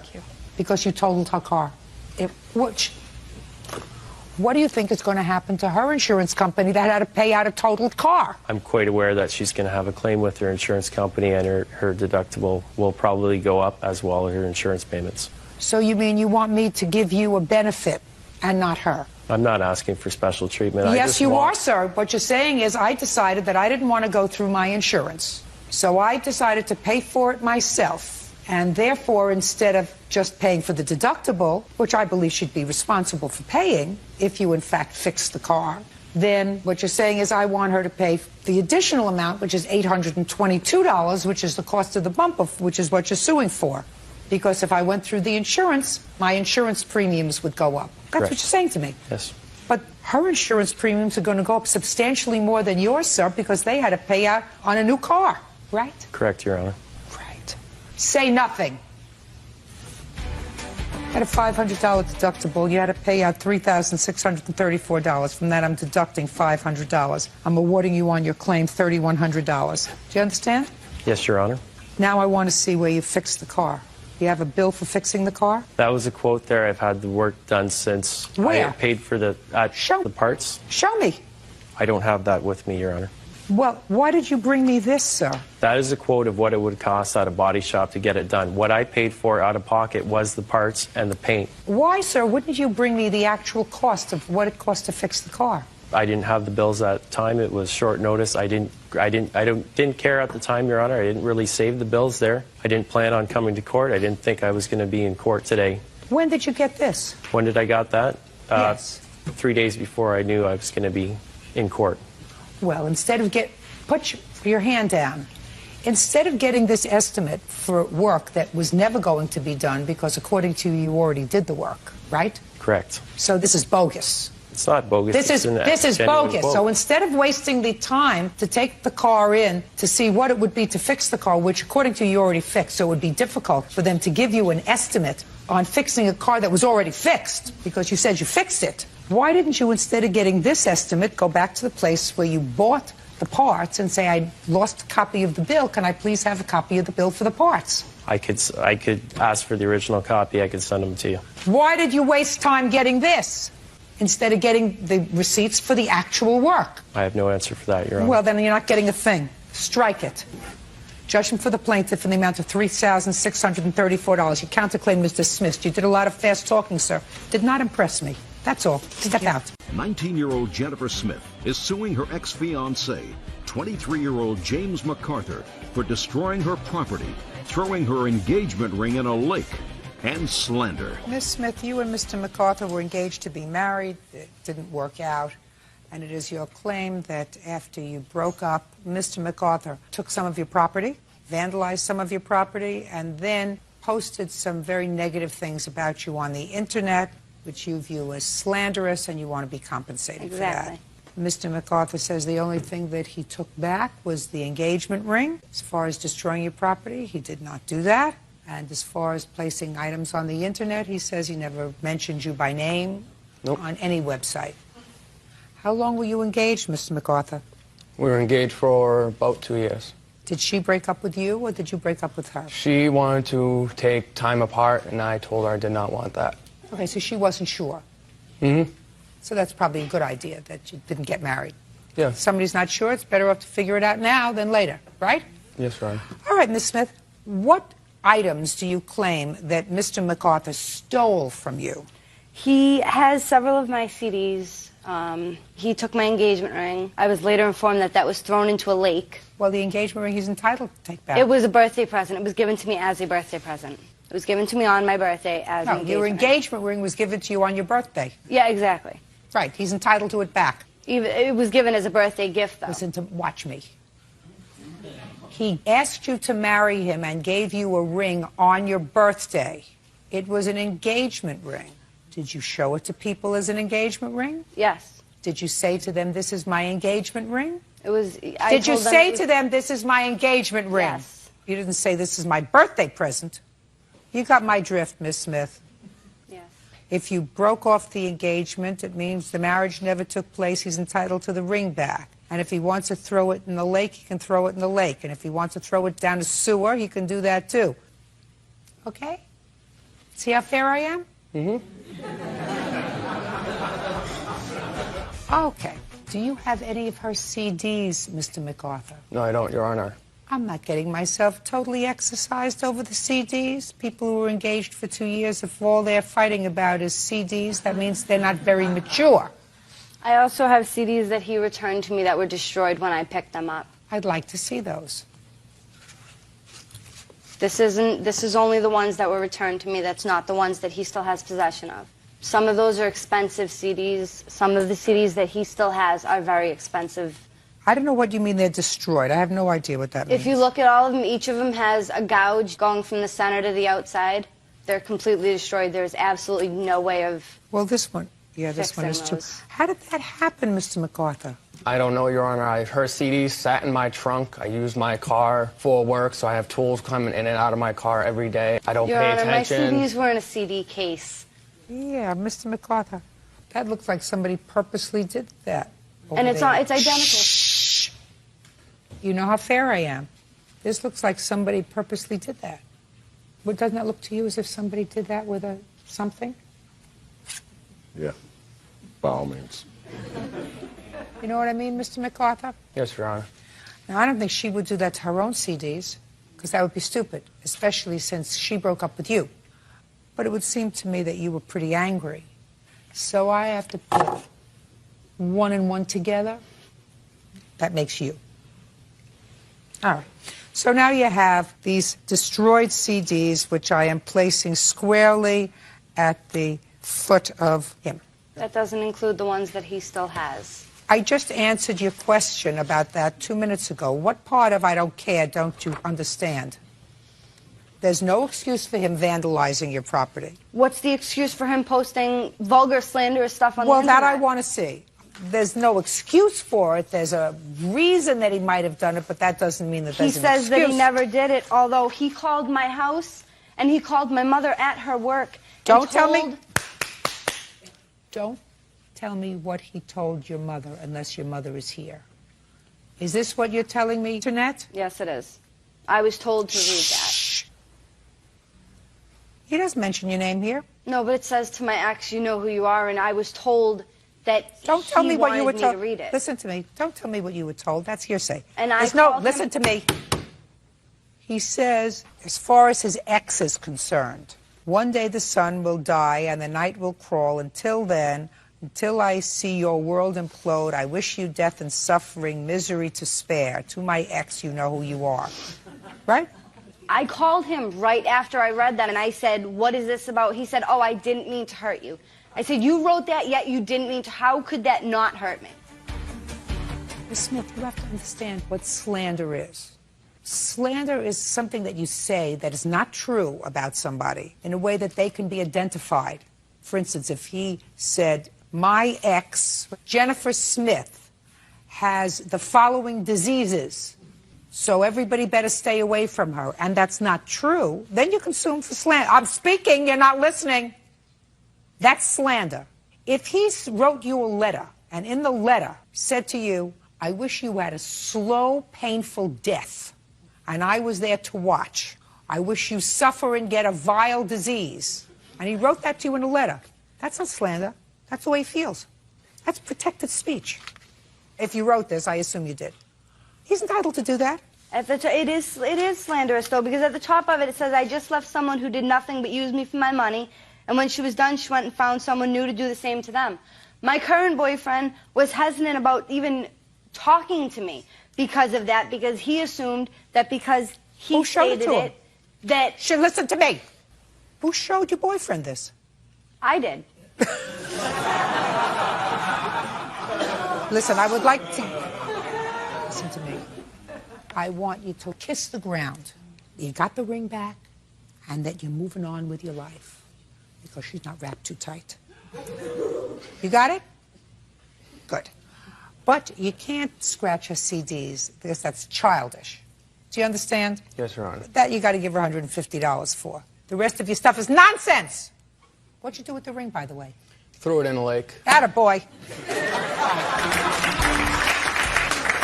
Jonathan Pasquinelli says former live-in girlfriend Laura Weathers owes for rent and bills while he was deployed in Iraq. Bird, would you get the defendant a sweater, please, or have her go outside and get herself a sweater? Okay. She looks cold to me.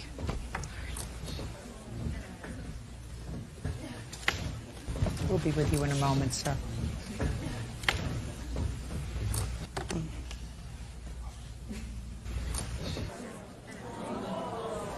Oh, that's much better. Much, much better. Mr. Pasquinelli, according to your complaint, you and Miss Weathers lived together for a period of time. You rented an apartment together, you were splitting the bills. And then you were deployed to the Gulf. Yes. And it was your arrangement with the defendant that she was going to stay in the apartment, that you would continue to pay half the rent, and she would pay half the rent, and she would pay all the utilities since she was living in the apartment. Yes. You returned from the Gulf and found that she had not paid the rent, that the utilities were never paid, and according to you, she owes you a bundle of money. Yes. The defendant says that she only lived in the apartment for 5 months after you left, and you agreed to cover her rent because she was a little short, and in addition, she never received the utility bills. They went directly to your parents' house. That's your defense? That's correct. All right. When did you move into the apartment together, Miss Withers? November. What was your financial agreement? That we would split the rent and the utilities while he was How much was away. your share of the rent? $675. Is that correct, sir? No, it was actually $575. And how long did you pay the $575? Up through January, February. Through January. When were you deployed to the Gulf, sir? January 17. Now, what about the utilities? Did you pay half of the utilities up until he went away? I did. Is that correct, sir? Yes, she did. Now, how did your agreement change, Miss Withers, when he left for the Gulf and he was no longer living there? I actually ended up getting a DUI because my truck broke. I had a tire. It was a brand new truck, and he had said that while I was paying my $3,000 lawyer and all my fines and my truck, that I wouldn't have to pay and that we would do it. I would get it back to you eventually. And what? That it was until I was able to. I could just pay what I could. Was there a full sentence there someplace that I didn't hear? I don't know how to break it down exactly. Try speaking in a full sentence, you know, with a beginning and a middle and an end and a start and a finish. I would just pay what I could when I could. There you go. That wasn't hard, was it? It was fun. So how much did you pay? $300. When did you deposit $300? February. Show me. I know he has his bank statement he can prove. I even called his mother to get his bank information. Well, if you called his mother to get his bank information, that means that what you were doing is you were paying the entire rent out of his bank account. Is that right? Oh, before he left, he gave them checks in full. Really? Yes, Your Honor. How was she supposed to pay her half? I left her deposit slips from my bank account to deposit it directly into my checking account. So it was all taken out of your bank, and Yes. she never deposited any money. She says in February she deposited $300. I'm just curious. Do you have any indication of that? I don't, but I will deposit that money. So your agreement now, according to you, now that we got a full sentence, Ms. Withers, was that when you could, you would pay him back. That's correct. After the $300, when did you start paying him back? I didn't. Why? Because we were talking, and it was just pretty much that whenever I could pay it, I would, and at the time, I couldn't.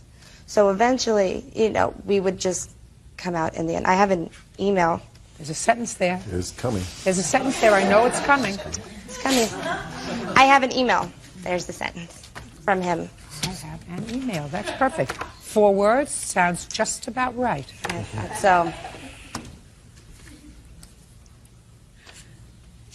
just basically him saying that he knows that I can't pay it, and eventually we will get through it. Well, that's pretty much what you said. I don't know what was awesome. Something was awesome before we got to the rent. Oh, we did thousands of emails, so the headlines were a little wacky. Oh, I see. And he does indicate here, I know you are trying and doing what you can, and I know you'll get me when you can. So, what are you doing now, Miss Withers? Now I don't understand. What are you doing now? In regard to paying him back? In regard to your life, what are you doing? I'm an accountant.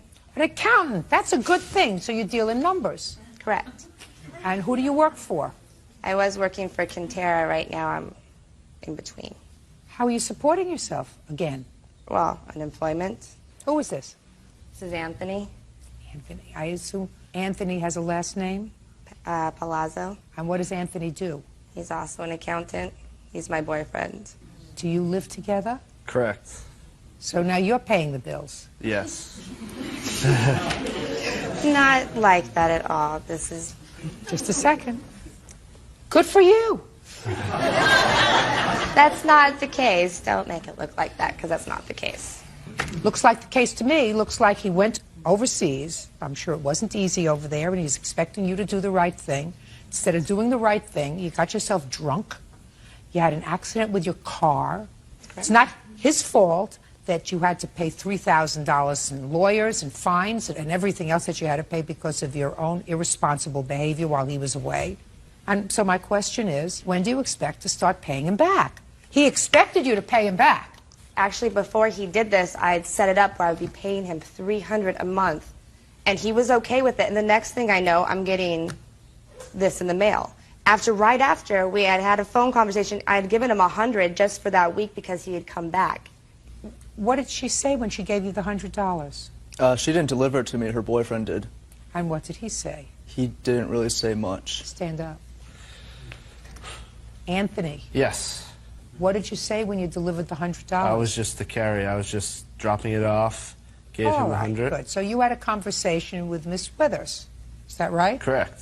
And what did Miss Withers tell you about the $100? She said that she owed him $100, drop it off after work.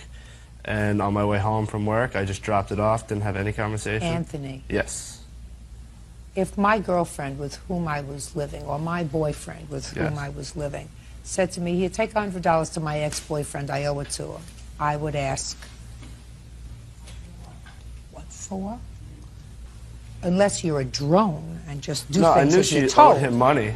Okay. Now, But what did she you... couldn't Stop afford it, though. speaking. Okay. You knew she owed him money. Yes. Is that because she told you she owed him money? Yes. She owed him. She did not tell me exact amount. What did she tell him she owed the money for? She didn't tell me either. I just And knew. you didn't ask? I didn't ask. You are some inquisitive guy. Thanks. Thanks. You're only interested in the important things, right? That's correct. Oh, that's right. I'm not going there. Anthony, what do you do for a living, sir? You're an accountant? I'm actually a financial advisor. So you're not a dummy, right? No, I'm not. If my girlfriend said to me, I owe my ex-boyfriend money, you would say, what do you owe money for, honey? How much do you owe him? Did you have a payment schedule? What are you going to do? Those are the questions that a normal person would ask. Now, you, Anthony, look like a relatively normal person. Yeah. So don't play games with me, sir. Do we understand each other? We do. You don't want me to embarrass you, do you? No. Any more than I have done already? I'm capable of it, you know. Okay. Now, when did you have a discussion with her about how much and what she owed him the money for? We really never discussed how much she owed. I just knew that she owed him money, and that was it.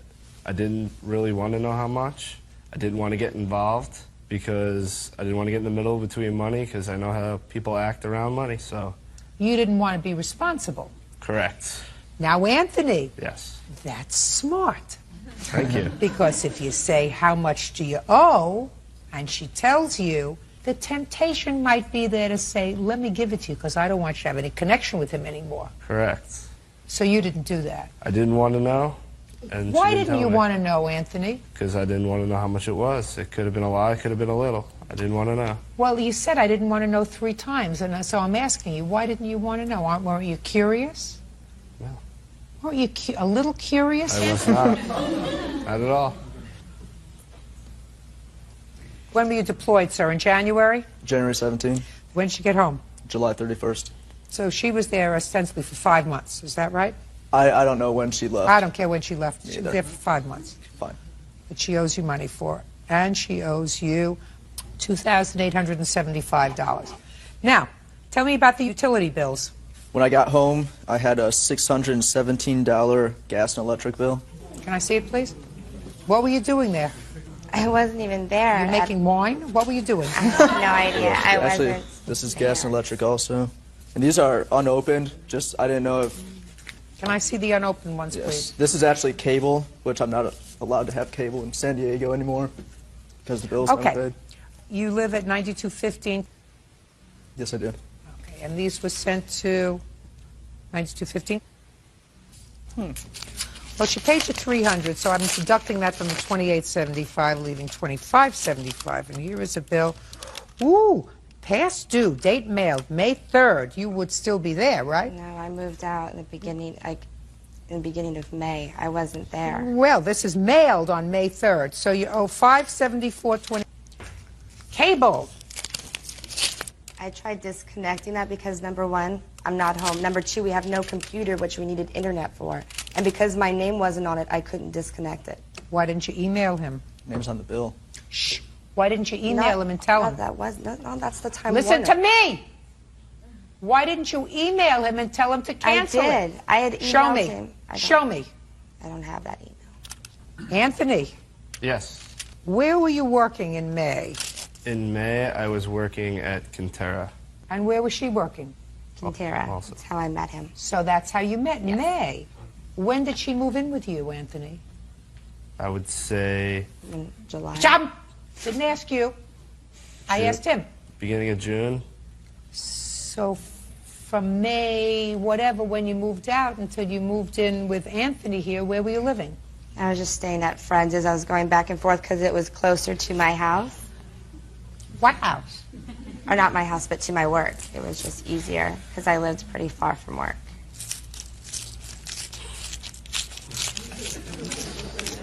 Ever been married, Anthony? No.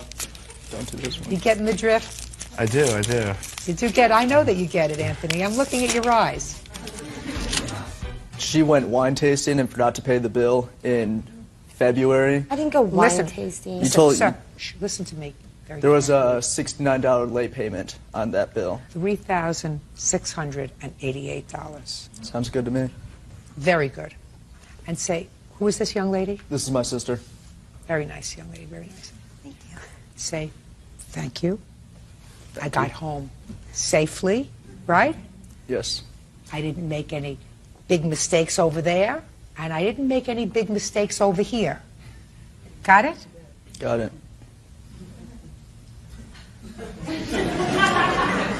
That's all. Thank you. Parties are excused. Paxton Durlow is suing tattoo artist Breezy Barrett for breach of contract on the bartering of a vehicle.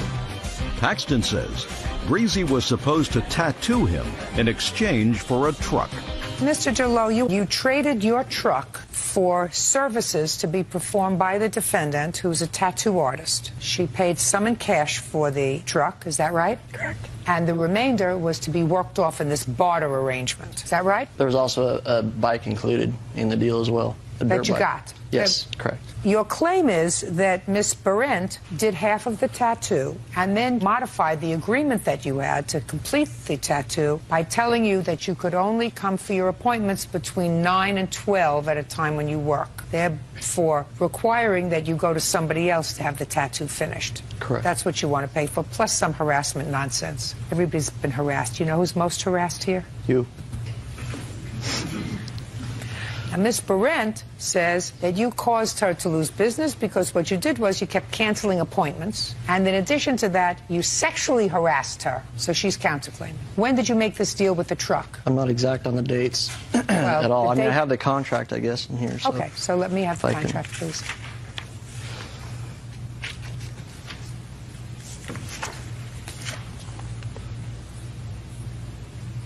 Okay, so the sales agreement requires that the tattoo is to be completed in 2-hour sessions, no more than 3 weeks apart, unless otherwise agreed to by the parties, and that's dated 7/21/06, correct? Correct. Yes. When did you start the tattoo? I was already in the middle of tattoos. This deal came on after I was already getting work from her. So when you were supposed to start it in 2-hour sessions, according to the agreement. Yes, that would have been starting that date. So what happened? Well, the appointments were going well. Then I would get an occasional push. She would ask me if I could come in on a different day because there was a person that absolutely had to have that appointment. And it was a way for her to make money and that she was a sole provider for her home. So I agreed. And then it became redundant. And then what? I didn't agree any further. It started getting to where I couldn't get anything done. Did you ever cancel appointments yourself? The last time that I had an appointment to go to was one I canceled. How many times did she change your appointment? I believe 4 times, maybe even more. And it was always because she had a paying customer? A paying customer or something came up. She did have a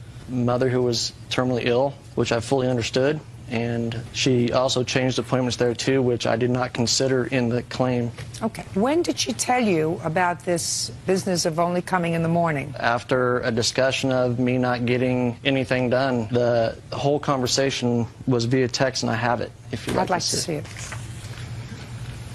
Would you like to see pictures of the truck as well? No. Okay. Not necessary.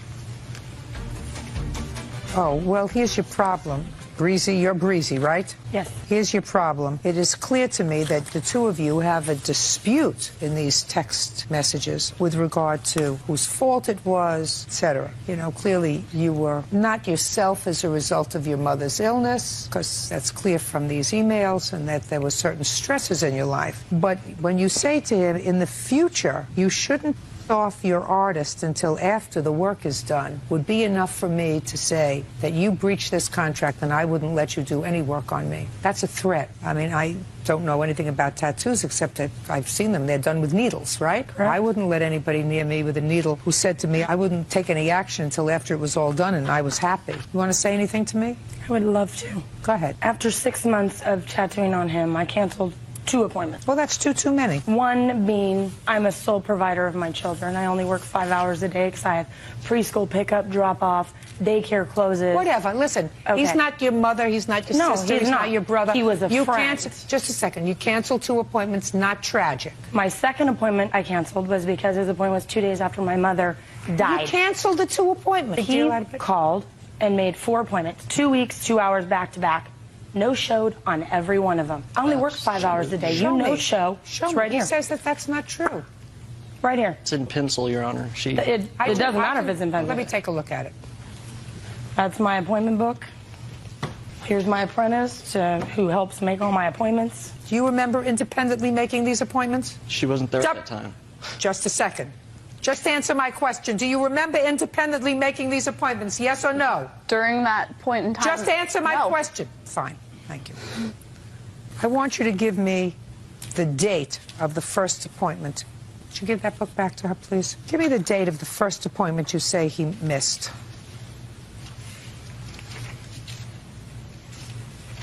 Monday, January 15th. What was the next one? 1907. Well, that's not 2 weeks apart. No, he called after no showing and said, sorry, can you get me in? So I did. I slid him in. Okay, well, that's not 2 weeks apart. First you told me he made appointments 2 weeks apart over a month and didn't appear. So now it's 1:15:07. Okay. Then Then you said he called you and said, I'm sorry, could you fit me in? You made it for 1:19:07, and then you say he didn't show up. Then he had February 4th. Go ahead. Then he had February 16th. Can you show me, Ms. Berendt, anywhere in these text messages where you say that he missed appointments on the 15th, the 19th, or February 4th, which is why you decided to change the rule, because you have a lot of emails going back and forth, a lot of bad language going back and well, from your end. But there isn't, according to what I see here, one place where you wrote in your email that he missed appointments on January 15th, January 19th, or February 4th. And all of these text messages were written on February 6th. Not one place do you talk about 3 missed appointments. Those are his text messages. Show me yours.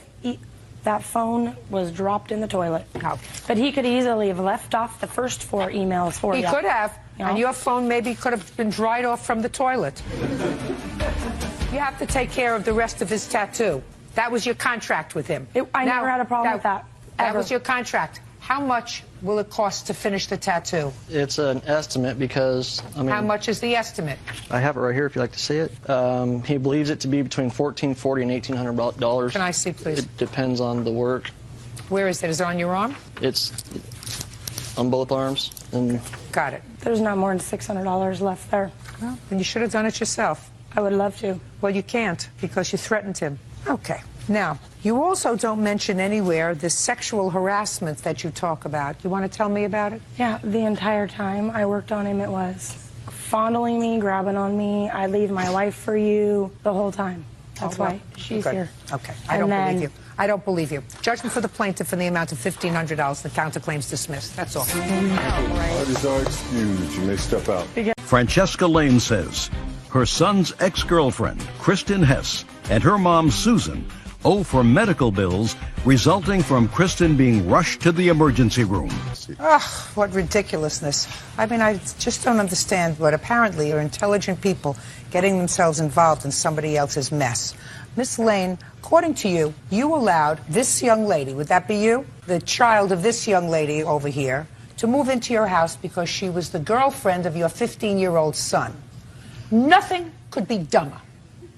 Let's start out with that. I agree, Your Honor. Perfect. Then we have no problem. In hindsight, it was a mistake. The dumbest thing, and people do it all the time, seemingly intelligent people. A parent can't control their child. A parent says, I'm just as happy if some stranger takes her into the house, or some stranger takes him into the house, And reasonably intelligent people say, well, maybe I can fix this problem, and bring them into their home, which is probably a very calm, reasonable place to live, and all of a sudden there's turmoil. In any event, having gotten that off my chest for the rest of the world to hear, don't take somebody else's problem children into your house. She came to live with you. Yes. And there was an episode where you believed that she required immediate medical assistance. Yes. She was taken to a hospital emergency room. You're responsible for the bill, and you want her mother to pay that bill. Correct. Then there are charges and counter charges of harassment, which I'm really not interested in, because I think that that's a bunch of nonsense, because if this bill had been paid, we wouldn't have any harassment. So I'm turning to Miss Hess. Why did you allow your 17-year-old daughter to move out of your house? Well, number one, she was rebelling. I said, do you want to take your little wings and fly and test me on this, being 17 years old and working 2 jobs and trying to maintain? Then you go right ahead. Just a second. Who's working 2 jobs, her or you? I was. Okay. And I tried to talk to this lady, but it wasn't possible. Just a second. So you told her to get out? Well, she took it upon herself No, to just do a it second. at the time. I'm asking you whether you told her to get out. At the time, when she was yelling and screaming about it, I said, well, if you think that's what you need to do, Chris, then you go right ahead. And then you're going to find out. You're talking about your daughter? Yes, ma'am. You said to your daughter, get out. 17. Rebelling. Not no. Did your mother tell you to get out of the house? No. What did she say? I said I wanted to go live with Francesca. And your mother said what? She said, if that's what you want to do, then go. Your Honor. What? The story that I was receiving was that Kristen was having extreme abuse issues with Just her mother. Who? From whom? From her mother. From whom were you receiving this story? Both Kristen and my son. All I want you to do is tell me what Kristen said to you, not your son. Where is your son? He does not want any further... He's not here. Correct. Fine, then you can't tell me anything that your son had to say, only what Kristen had to say to you. Tell Okay. me what she said about the abuse she was having from her mother. She said that there was physical abuse. She also stated that her mother had some mental issues and that there was some extreme situations regarding that. Is that what you told her? No. I What did never you tell talked her? to her about anything. That's not true, Your Honor. I didn't. Well, what reason did you give her for wanting to come and live with her? She wanted me to be a nanny. Nah, that's ridiculous. That's a lot of baloney. I don't need a nanny. Just to say, that's a lot of baloney. Her husband was going to Iraq, and she said she wanted me to move in to help with Carly. That's baloney. You just told me that you had this discussion with your mother, and your mother said you were rebelling, and you were talking back to her, and you were difficult. And you said, I want to go move in with my boyfriend. And she said, if that's what you want to do, go. So don't tell me she offered you a job as a nanny, because that's ridiculous. I think that's what it ended up being when she got there. Then Well, when she got there, she may have said, listen, can you help me out with the children or the child or whatever it is? That's fine. I mean, she's living there. She's supporting her. I assume you gave her no money, right? Oh, of course not. Of course. Well, that's not of course not. It's not of course not. You told her to go. That doesn't mean you're absolved from the responsibility of supporting her. She's under 18. Do you understand? Right. Fine. Okay.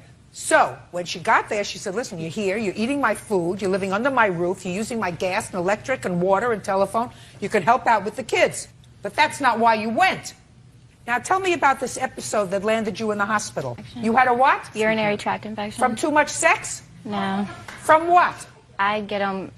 It runs in my family. We get them really easily. Oh. Have you had that problem when you lived with your mother? Yes, ma'am. Has your mother ignored the problem? No, ma'am. She's taken care of the problem. Yes, ma'am. How has she taken care of the problem? She would take me to the doctor. And how often did she do that? Every time I would get sick. You know why she did that? Because she cares. No, because she cares. I hope she cares. But she did that because the law requires that she take care of her minor child's medical conditions. Otherwise, she's guilty of neglect. Do you understand that? Yes, ma'am. Perfect. Now, when you were living with Miss Lane and you got this urinary tract infection, tell me about what you did. Did you scream? Were you crying? Yeah, I was crying. Were you crying because you told her you were in pain? Yes. What did you say to her? I said my stomach hurts really bad. So what did Miss Lane do? She wanted to take me to the hospital. And what did you say? I said I wanted to wait for my mom to get off work to take me. Is that what you told her? Yes, ma'am. Is that what she told you? No. What did she say? In fact, Kristen had spent the majority of the day with her mother, and her mother had gone into work late in the evening. You mean it wasn't hurting when you were with your mother? Yes, ma'am. Did you tell your mother about it? Yes. And what did she do? She wanted to take me. What did she do? Nothing. Right. She went to work. Exactly. I was And you went to work. And you went back to Miss Lane's house. Yes. Is that right? Yes, ma'am. Well, if you have a history of urinary tract infections and you know that it becomes a problem and it's chronic, why didn't you take the day off from work and take her to the doctor? I told her I was going to take her the next day to doctor's care. We didn't have the money for the emergency room. I said, drink water and cranberry juice through the night until I can get to you because we didn't have the money to take off. And I said, I'll take you tomorrow, first thing. Then you're neglecting your child. Why didn't you take her that day? Because I had to work. That's not an excuse when your child is sick. She couldn't drink water and cranberry juice. I've done that for years. An excuse. Well, evidently it didn't work. This one here kept calling, harassing me at work. Tried to run my daughter off the road. Just a second. Going to school. I said, Kristen, let me help you. Mom, I can handle it. Mom, I can handle it. It's been nothing that's been like a fatal attraction. What are you blabbering about? Now, your daughter spends the day with you. She tells you that she's got the urinary tract infection back, which she's had before, which you know is chronic, which she says runs in your family. And you say to her, go home to Miss Lane's house, drink water and cranberry juice, and I'll see you tomorrow. I said, drink water and cranberry juice so I can get you there tomorrow, because I was at work. Till tomorrow. What did I say that was wrong? I was at work day and night that day. Who cares? Your child is sick. You're not supporting her. How long had you been living with Miss Lane before you got this urinary tract infection? Maybe not even a month. And in the month's period of time, how much money did you give Miss Lane from your mother to cover your expenses? I only paid like $15. The agreement was $15 a week for a few How weeks. much money did you get from your mother to give Miss Lane to take care of your expenses was my question. None. You have other children at home? I have 4 children. How many children do you have? I have 2. How old are they? 16 and 18. So you have a 16-year-old I have a 16-year-old in Virginia with her father. So you don't have any children at home? She lives with me. She wasn't living with you when she lived with Miss Lane. I didn't want her to go over there. She shouldn't have let her go over there. And it turned into a harassment thing with this lady. Miss Hess, that's a lot of excuses. If your daughter spent the day with you, day before this incident occurred, then you should have said to her, sweetheart, I was not you're not going spending home. the day with her that day. I was at work. Oh. How much is the bill? Your Honor, I have one bill for $13.86, a physician bill for $2.11, and I also took care of all her prescription bills, which came to right around $70. But Your Honor. Go. Can we show you on the paperwork where this one She went told there? me that she wanted to foster me. She wanted to adopt me, put me on her health insurance, her driving insurance, wanted to make me part of the family, everything. She even wrote it on the paper that she was my foster mom, told me not to worry about the bill, that she would take care of it until Colby broke up with me, and now she's trying to get me for the bill. Went back and changed You the paper. are an idiot. And that's also probably congenital. Listen to me very carefully. Your mother is responsible until you are 18, which you are not, for your food, clothing, shelter, medical care, and all other necessaries, period. End of discussion. Unless you are an emancipated minor, which I haven't heard you went to court to become an emancipated minor. Do I make myself clear? Judgment for the plaintiff in the amount of $1667. That's all. जी तो guys आज हमारे पास है flower. आज इसमें हम colour करेंगे। अगर हमारी वीडियो आपको अच्छी लगी हो तो लाइक, सब्सक्राइब एंड शेयर कीजिएगा। चलें शुरू करते हैं।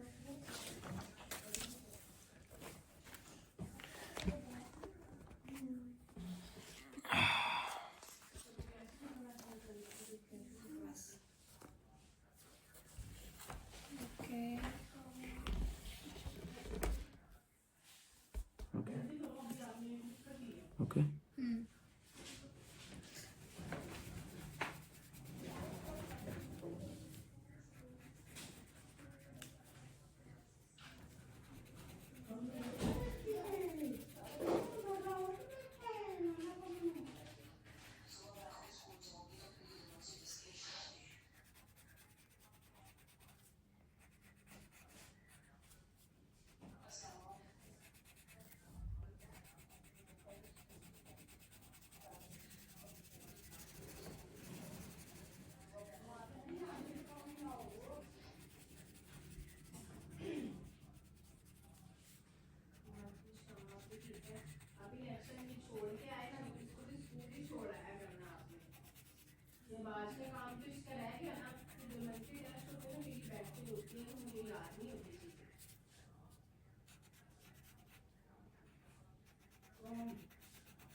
चीजें पूरी सारी बुक्स छुट्टी टाइम अपना बैग सारा चेक किया तो मेरी बुक्स है नहीं है आना तो घर ही है ना कहीं और तो नहीं जा रहा होता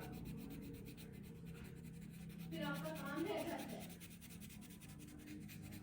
फिर आप कहती हैं मुझे याद नहीं होता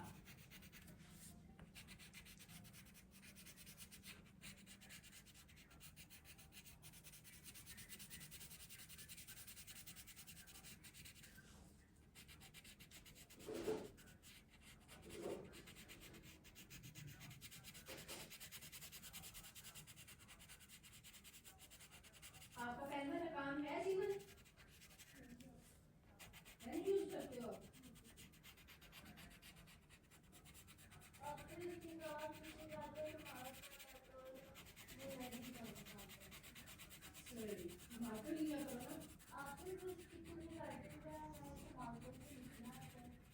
आ जाएगा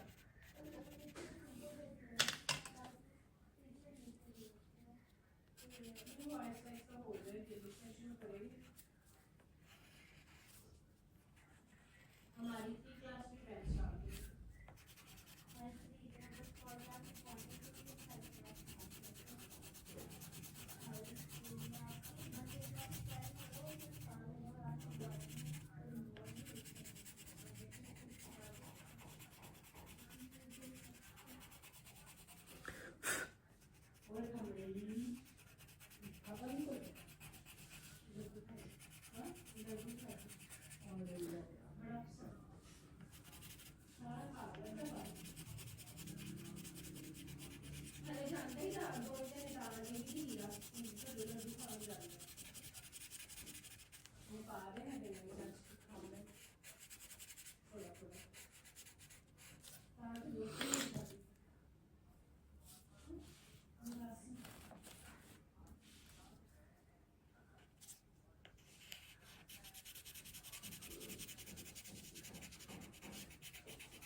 जी तो गाइज आज हमने फ्लावर को कलर कर दिया है। अगर हमारी वीडियो अच्छी लगी हो आपको लाइक सब्सक्राइब एंड शेयर कीजिएगा।